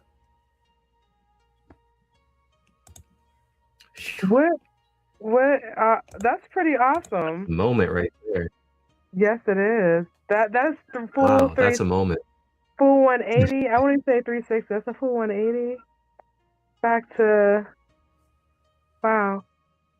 Wow. We literally just meditated and invoked his energy. Like, how did you guys know?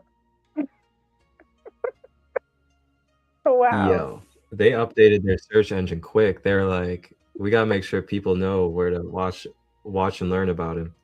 Wow. That's so cool. Yes, it is.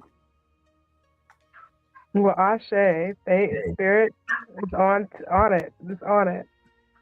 Well, this moment's recorded and we all witnessed it live, so that's a beautiful, beautiful blessing of progress and fortune, and wow, the real blessed by the gods, literally.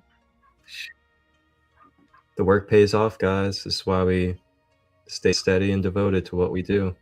I had no idea to be expecting that today. That was the last thing I ever would have thought.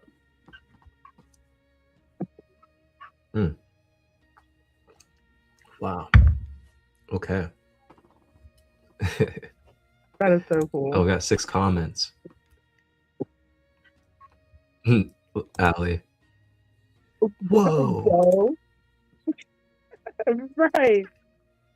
You're with this live. What the fuck? You hear it now. Oh my gosh. Dang. What a moment. I'll say. The here and the now. I say. Yes. Oh. Boy, it feels good.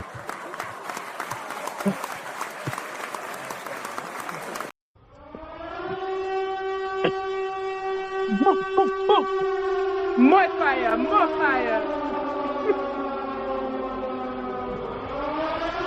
Oh my gosh.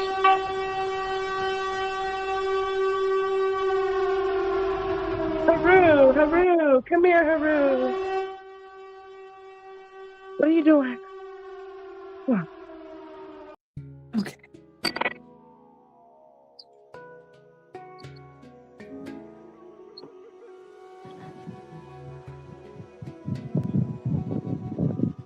It's time to have a little flow session.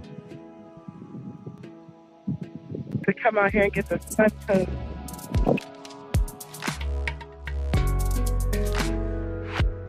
Oh, snap.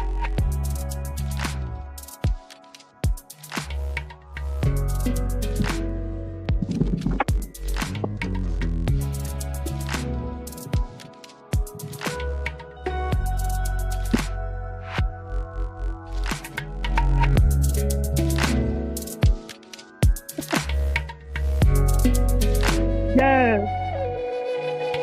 Oh, we got Haru.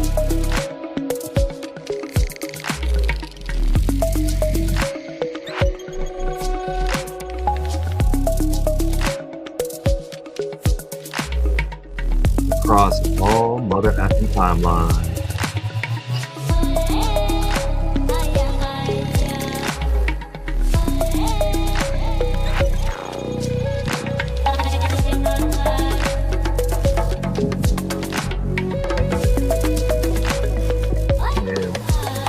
Can't wait for the retreat tomorrow. Oh boy. All the good vibes.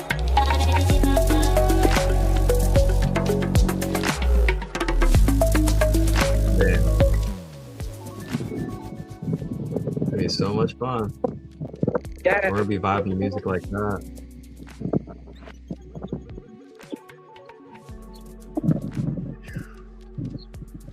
Wow, guys. Beautiful, beautiful. That is something. Capture that moment right there.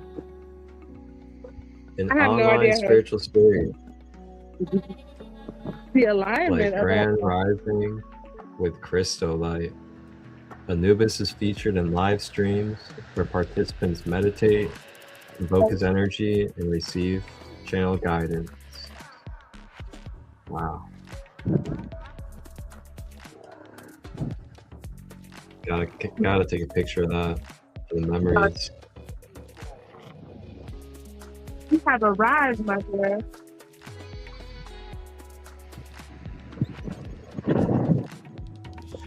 Man. So good, though. That just like, that kind of did something to me a little bit there. Activated something. Oh yeah, slowed me down for a moment too. It was like, boom, like whoa, wait a minute, what? Where'd that come from?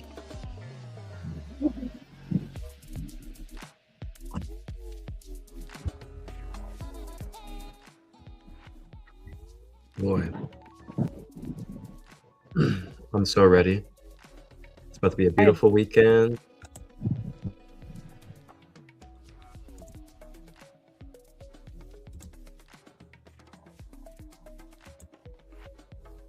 Channeling energy.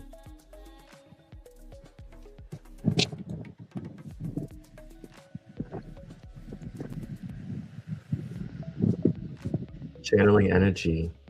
Mm-hmm. Somewhere from the heavenly. Energy. Connecting with these beautiful frequencies. Oh, what's that? Channeling energy somewhere from the heavenly, connecting with you beautiful frequencies. And lunar is the queen that is built on consistency, and you see it's the key. Come on, guys, put some more in the chat. Let's go. Let's keep the rounds flowing. Throw some words out there. Let's go. We started a whole flow and you ain't even know. Uh-oh. That you was going to see yourself on the show. Oh, man. Didn't even know. 5 years ago, I had a dream I'll be making a show. Now we're here, elevating the flow. Every time we go live with Grand Rising with Christo.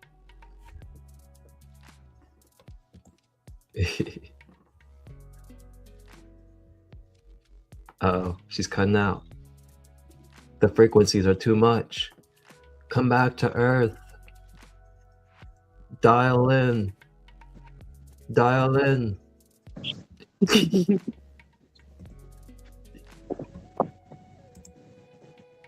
Yo.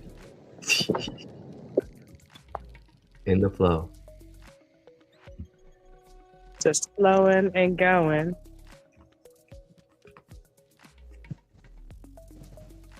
We're in the flow. Because you are the flow, ain't you now? The living body of the cosmos. Oh, for sure. Uh-oh. No FanDuel. No hablo inglés. And our new sacred guest. Some guy on a bike. My neighbor. Oh, okay.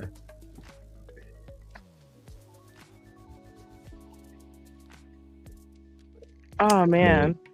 And glowing. This is a gorgeous day. Yeah, it's still going to chat. I love it. Yes. Oof. So, as we close out, I love to pull a card from the Oracle for us to close out our session. Please. And then after this, time for me to focus on getting ready for the retreat. Man, exciting.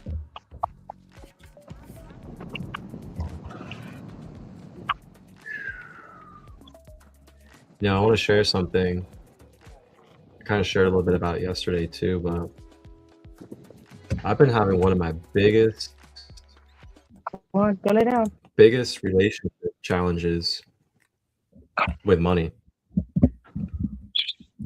Man, it's like one of my final bosses is my relationship subconsciously with money. And it has been put on blast. It has been put on blast leading up to this event. And I'm just like so grateful for alchemy and just grateful for these kind of spaces, because these kind of spaces like really bring help and bring support and remembering the different aspects of ourselves and remembering that we have these archetypal energies to be able to allow into our force field and to really just take over with our surrender and through our action. And yeah, really grateful for that Anubis type of energy, because it's been very present with me leading up to this event, especially with the uncertainty of financial and ticket type of energy. And I feel like it's a really interesting process when you go through the emotions of everything and then ultimately come to that centering of yourself of, I'm okay with I'm okay with all options. I'm okay with all possibilities, knowing that I will still continue on after this, and I will continue to grow, continue to do the things I need to, continuing forward in those present movements as we continue on. And that's been a really helpful thing, is just remembering that eternalness of life, remembering that continuous flow. So then in those moments where you feel blocked, or in those moments where you feel like, man, this moment that we're coming up to, I'm kind of worried that it's going to be a certain way, when there's still going to be what's after that. There's the afterlife after that space. And that afterlife after that space, you continue on and you make more choices. and you're able to rehabilitate, rebalance, recollect yourself, or whatever it is you may need to do. And vulnerability is one of the biggest keys as well when going through those processes, is knowing where to be vulnerable and using that support that you have when you're being vulnerable. It's the final countdown. I'm blessed, abundance, remembering. Good words.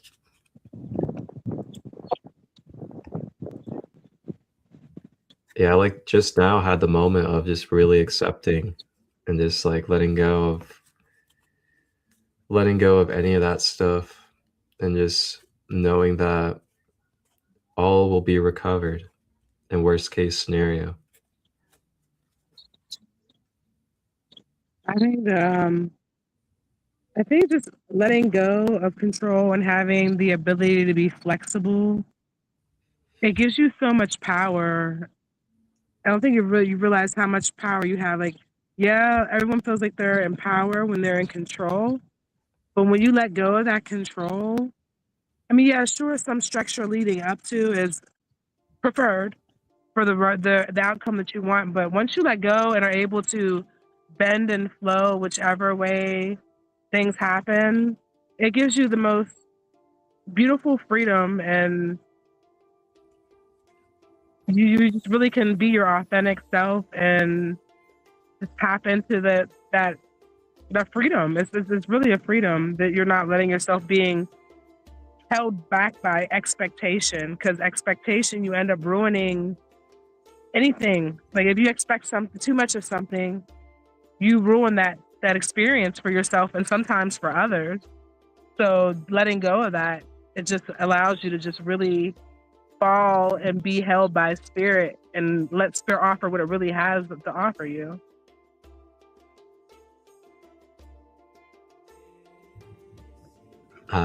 Shay. Exactly. And going through that journey and living that and being here now and having that clarity and awareness too throughout the journey of it, it just makes it so beautiful and what it's really meant to be. And yeah, So grateful to don't be get it wrong. vulnerable. I still have to go back and check myself quite often, but it still like comes back to that main factor right there that you have to kind of let go of control, and it is what it is kind of thing. Only control what you can control, what you can do about it. Yeah, it's like you also just have to accept that sometimes you also have to take some blows along the way, and that's just reality. And those blows are what sharpen you. You know? Yeah, they're lessons. It's all what you make it to be. Mm-hmm. And all I know is we're about to have an extraordinary summer solstice as we peek into that divine father energy, and also bring some healing and repairment to the fathers of this world, as it is going to be Father's Day that weekend as well. Mm-hmm. I don't want to say fathers of the world, fathers of our universe, fathers of our planetary body. It's definitely needed, right? Our inner self as well, how we govern the inner self with that father energy. That's right. The way we're taking action, the way that we're communicating to others, the way that we're using our energy towards others, those are all going to be highlighted as well. And look at that. Wow. Worth it. Is this the doors? What's that? Are these from the doors? This isn't from the doors. This is from the Book of the Dead. Oh. Yep. Nephthys and Sheshet. Wow. Honor, great mother. You know, it's really interesting because Sheshet is like that void, pure dark energy. When we say pure dark, I mean like that pure mother energy. And then She's like Thoth, like the female version of Thoth, the daughter of Thoth, right? Yep. She's the wisdom keeper. She's like, if you kind of think of like the Sophionic body and like the Akasha field, she's kind of like that Sophionic Akashic field that's like swirling through everything. And it's not really brought to life exactly. It's waiting to be brought to life through a vessel, but it's permeating through everything still. You know, that's like that Sheshet energy. It's dark until it gets brought into a light form to be used. And then that Nephthys energy, which you guys can watch our episode from yesterday. You just go to the playlist or go to the live section and the Sacred Light Broadcast Network on YouTube. You can find the Nephthys episode that we both had yesterday. And Nephthys is kind of like, I don't know, I like to think of it as like the journey in itself, as in like going through the shadows and moving through the shadows and really being the experiencer, moving through the experience of all realms and all contrasts. So it's like the Sheshet is kind of in the background, permeating through everything, waiting to be brought into a life form to experience. And then the Nephthys is going through that journey of the self-exploration, the healing, the shadow work, and things of that nature. Is there anything that you'd like to add? They're also one number apart, 20 and 21. And 21. I like how she started kind of recording things as they happen. Like you said, the lived experience as things unfold, they're being counted for. Everything happens, every action has a reaction. And she's just there to acknowledge those things and make sure that they're recorded. And like how our soul energy collects data along the way. I feel like that's the Sheshet energy. And that space in between becoming and ending is kind of that space that Nephthys holds. So it's like the embarking, or the, like you said, the journey, things as they unfold, the unknown and the mystery, alchemy in its purest form, so to speak. Man.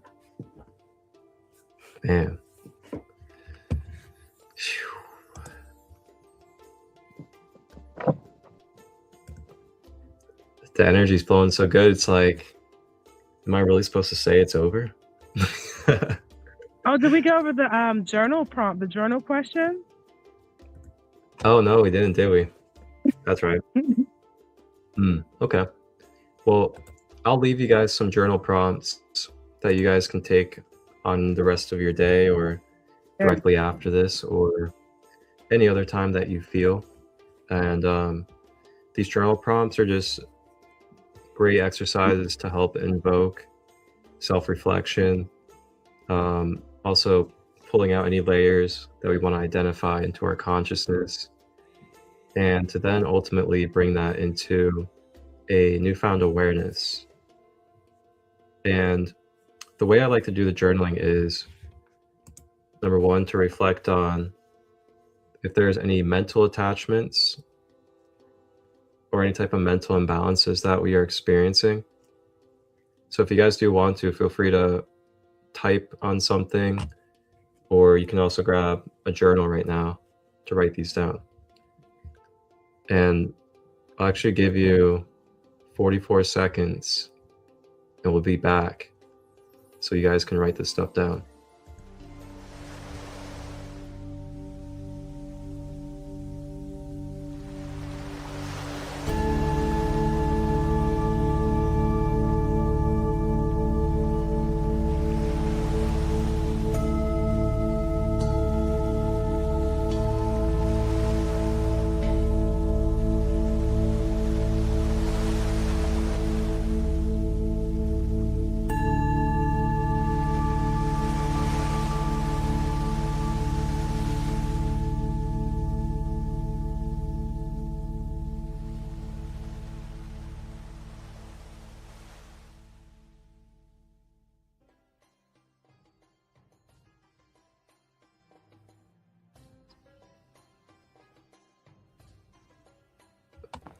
And we're back.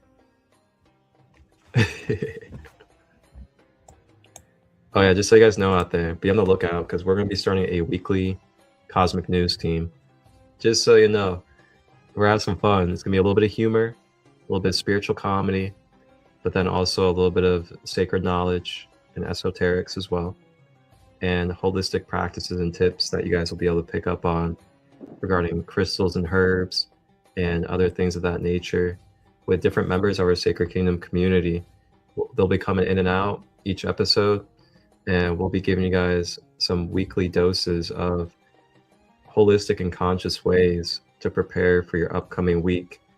Different things to look out for in the astrology realm, different things to look up for in the gene keys and galactic wave spell, as well as ways to use crystals, herbs, and different practices for the week as well. So get ready for that. That will be an awesome production, and you guys will be able to tap into the Sacred Kingdom and Sacred Light Broadcast Network and some other platforms as well. Boy, that's gonna be fun, Kat. I can't wait for that. It's been building up. We've been collecting, or not even collecting, but connecting with the beautiful people that have these things to offer and offer the community and share with everybody. So it's just a beautiful composure of all of our energies coming together. Yeah. Cheers, everyone. Light up. If you light up. All the elements right there. Fire, air, water, earth.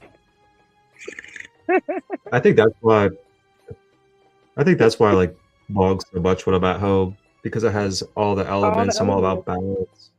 You know, being a 33, being a Gemini, I'm like all about balance energy. No wonder why I'm so collected to it.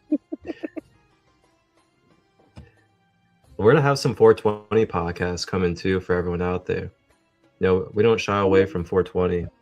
It's been bastardized for too long and for no reason in this world. It's just like any medicine. When it's used properly and its right containment, its right form, it can be so beneficial.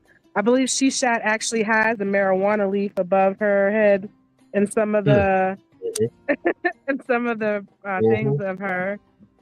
So it's supposed to help open our minds. The cannabinoids are supposed to open our minds. Absolutely. Not to mention the multitude of health benefits it has that cannot be touched compared to other things like pharmaceuticals. I mean, we could go on about that, but that'll turn into a whole episode.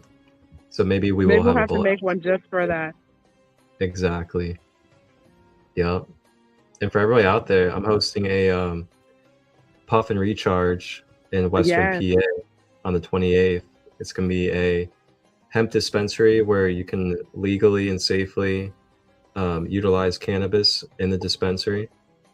And then we will also be consciously integrating that with education of how it holistically benefits you, mind, body, emotion.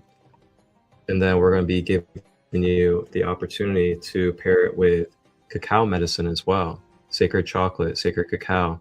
And you guys will get a traditional cacao ceremony integrated with the cannabis as well, which is going to help open the heart, clear out blockages, stimulate the nervous system, and things of that nature.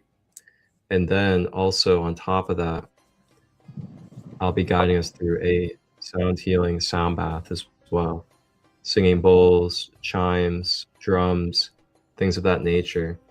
And you guys will be in that trio of energy right there to really have a very medicinal and therapeutic space out here at Western PA at the Only Fire Hemp Dispensary. I'll actually go ahead and pull a little image up for you guys so you can see. And the owners at the dispensary are so awesome. They decided that they wanted to do 20% off all of their cannabis products that are purchased during the event. And keep in mind too, for safety purposes, you can only use products from within the store while at this event. There's precautions to that because, you know, out there in the streets, as much as we may not see it around us or we may not experience it, there can be very tainted stuff out there, and there's just no room for risk of bringing that into a professional setting, especially with a business and organization and things of that nature. So just things to look out for. But yeah, 28th of June, 6 to 8 p.m. Eastern in Prospect, Pennsylvania, Only Fire Dispensary. If you guys have questions, just reach out. It's going to be a fun event. Let's get into this journaling, and then we will close out. So with this journaling, these prompts, I like to start with the mind. And then we'll go into the emotions, and then we'll go into the body. So with these prompts, we just start with the mind, and we take a self-examination of our own mental health, our own mental awareness, our own mental body. And the first question for you to think about, if you would like, and bring into your journaling is there anything in our mind that has been continuing to cycle negative thoughts, self-doubt,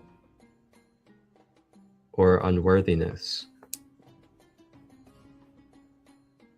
This could be in the background unconsciously. This can be something that we may be continuing to hold on to when it comes up in our mind, and then start identifying with it.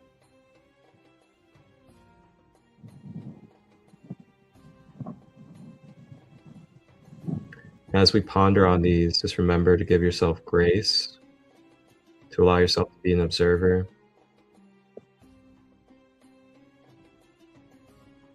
To not hold yourself at fault anyone else. It can flow away like the breeze, like the air, if we do not constrain it or hold on to it. Feel free, as you do these practice, to consciously breathe through your body and slowly and deeply breathe to help release and clear.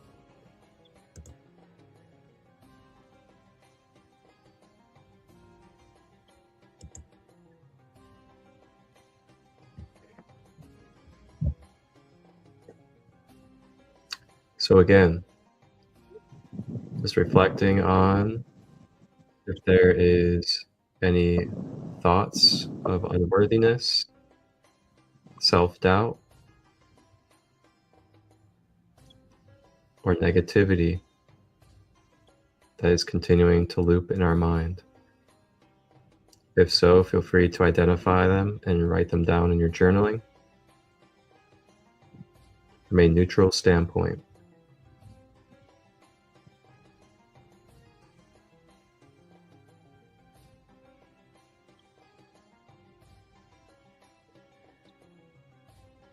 And then the last part with the mind as well is there anything that we are continuously thinking about in the future that is causing anxiety, fear, or uncertainty?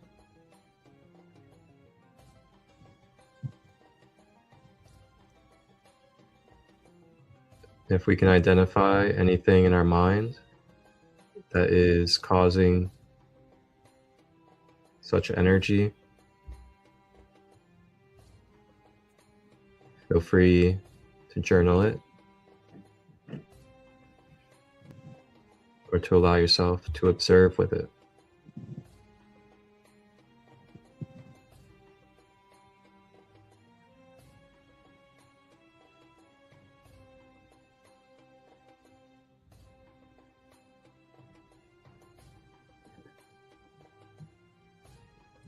Now we call in Ampu, we call in Anubis.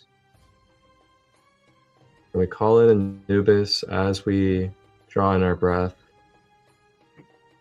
We call in Anubis to help clear our mind of these cobwebs, to bring peace and tranquility to the emptiness of our mind, so that it may be full of divine light and possibility.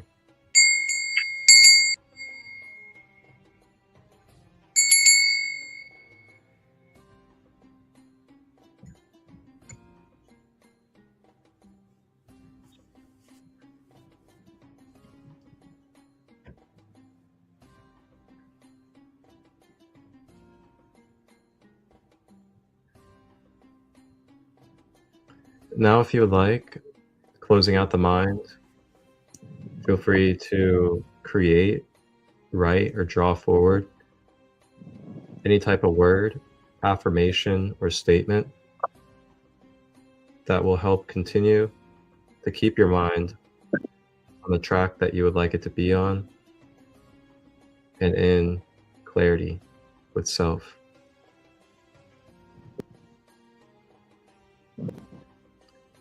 The affirmation could be something like, I am allowing my mind to be filled with wisdom. I am the observer and alchemist.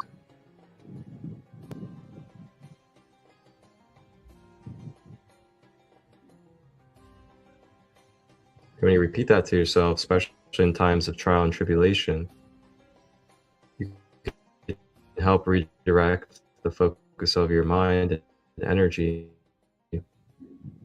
by remembering that, oh yeah, I am alchemist. I know that. I've been knowing that. I am the alchemist of this energy. I'm not a victim. I got this.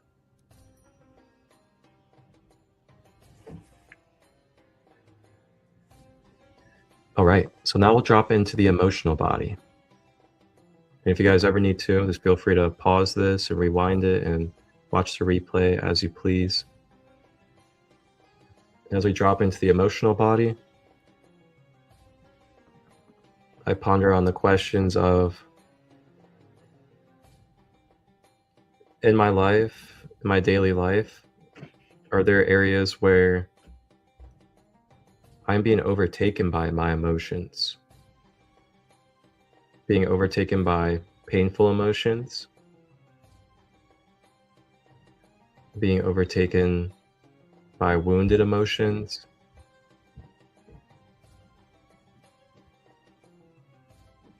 Being overtaken by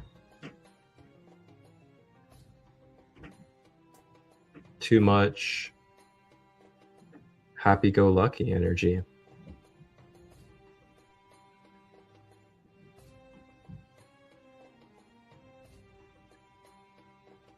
Is there more grounding that we could use with our emotions? Is there more stimulation and flow that we could use for our emotions?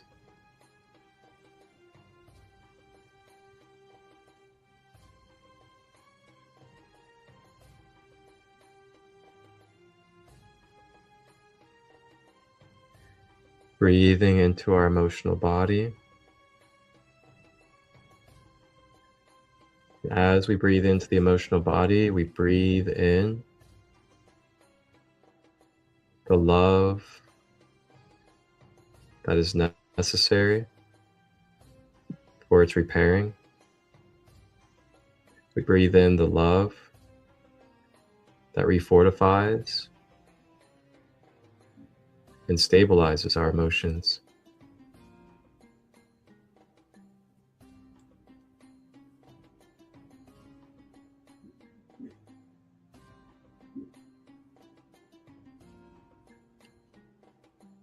Remembering to move our energy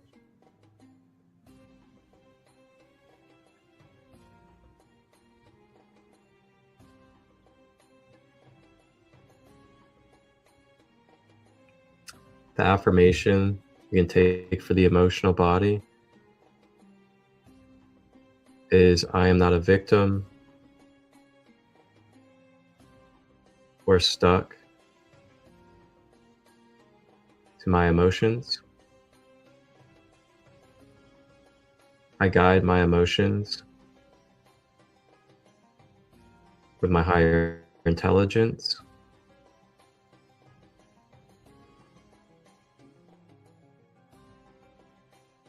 I receive the messages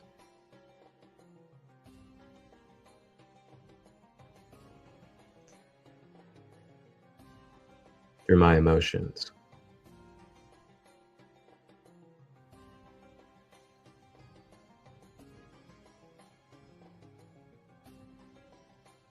I co-create in conscious ways with my emotions.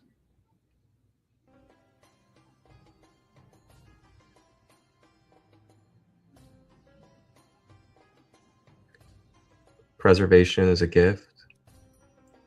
Cultivation is an elixir.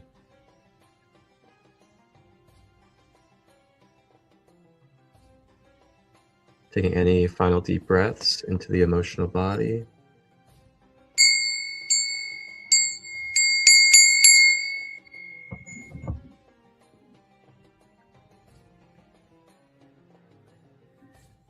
Then we make our way to the physical body. And the physical body, just ponder on the questions of, are there any physical ailments within the bones, the muscles, the tissue, the ligaments,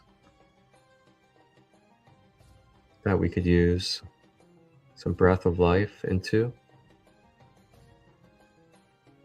Stretching, stimulation.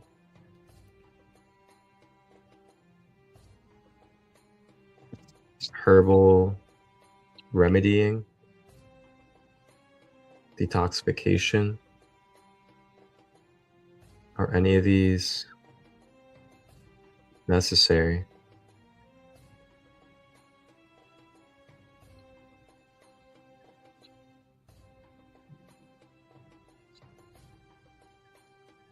As we breathe in oxygen to repair our cells.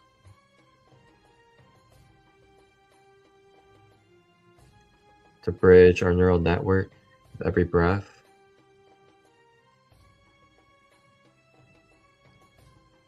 And purify our bloodstream for our DNA.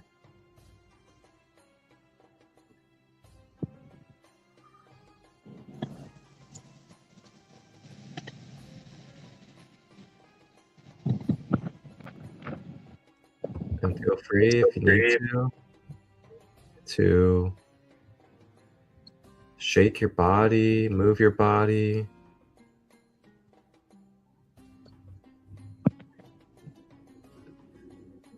However you feel to release and let go of any lasting energy.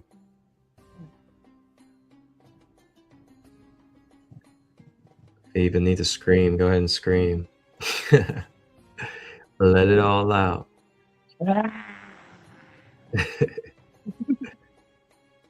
Nice primal roar always feels great.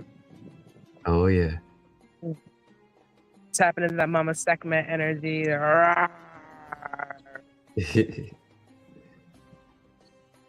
And that's all for everyone. Beautiful. With that, we Thank close. you. Thank you. Ashe. Wow, 2.5 hour episode. I'm glad I came outside for that last part because it was just perfect. The breeze and the trees and feeling that reflection. It was just gorgeous. Thank you. Ashe. Wow. Well, everyone, that will do it for our episode today. This was a beautiful and amazing, incredible 2.5 hour episode. And yes. I just want to say thank you, Kat, for joining us again. Thank you for having me. Absolutely. And for everyone out there, feel free to let everyone know where they can find you, where they can connect with you, and what they can connect with you for. Okay, well, I am Kat, also known as Katriel. I am an intuitive healing artist, as well as an herbalist. During my intuitive artist, I like to connect with different archetypes, connecting them with healing expressions and different practices and modalities. I also collaborate with my beautiful partner, Jessie Thomas, and we create herbal elixirs and beautiful teas that are inspired by the divine feminine. Do a lot of beautiful things. I offer Reiki, as well as herbal infused sessions, crystalline sessions where we connect with the crystalline energy. You can find me at Cat's Treasure Tree, as well as Healing Waters, and at Katriel Amora.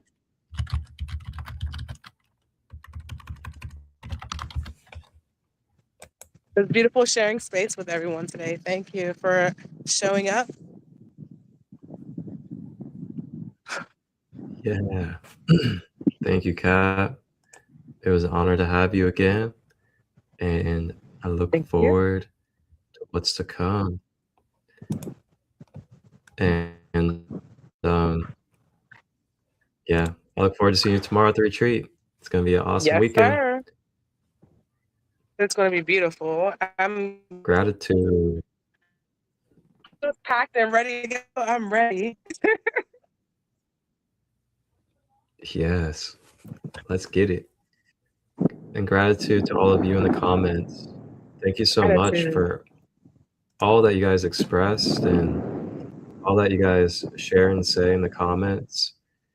Just know that your comments make this space what it is along with us. So the more you comment, the more you share, the more we really amp up that energy together and get this cultivating as a beautiful community. So thank you guys. And with that, I think that does it for the week on lives for myself. Yes, it does, because we got the retreat. So that next time you guys will be catching with me is on next Tuesday for Grand Rising with ChristoLight. And we're going to be continuing our Ascended Master sub-series. So we'll see who comes up. We might be continuing the Egyptian pantheon. We might be going into another aspect of the Ascended Masters. So just stay tuned. And if you want to watch more episodes throughout the weekend, you can go to the playlist on the YouTube channel and check out other episodes, including yesterday's, which was Nephthys. And we had Kat there as well. All right. With that being said, Kat, have a blessed day over there. I see it's nice and beautiful and sunny. And for everyone else, have a beautiful day as well. Ashe. Wholeness and balance. Infinite love. Wholeness and balance. Imagine booking a soul session, ordering crystals, and joining a live retreat from your phone. For too long, finding the right healers, the right products, the right community has meant endless searching across scattered corners of the internet. That changes now. The Sacred Kingdom has arrived, an online hub where a worldwide directory of holistic practitioners, readers, life guides, organic makers, musicians, a crystal shop, books, and more are all waiting for you.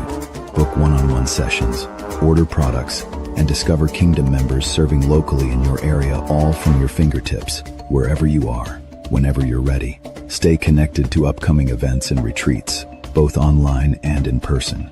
Tap into a YouTube channel built for real conversation, hands-on holistic learning, and free giveaways. And there's more coming: courses, programs, a holistic recipe book, and the Sacred Kingdom Mystery School Academy mentorship. This is a space built on love, compassion, and the belief that conscious living should be accessible to all walks of life. Visit thesacredkingdom.com, and if you feel called to build from within, email Marcus ChristoLight at marcustut23@gmail.com about joining the Kingdom Council. The Kingdom is open.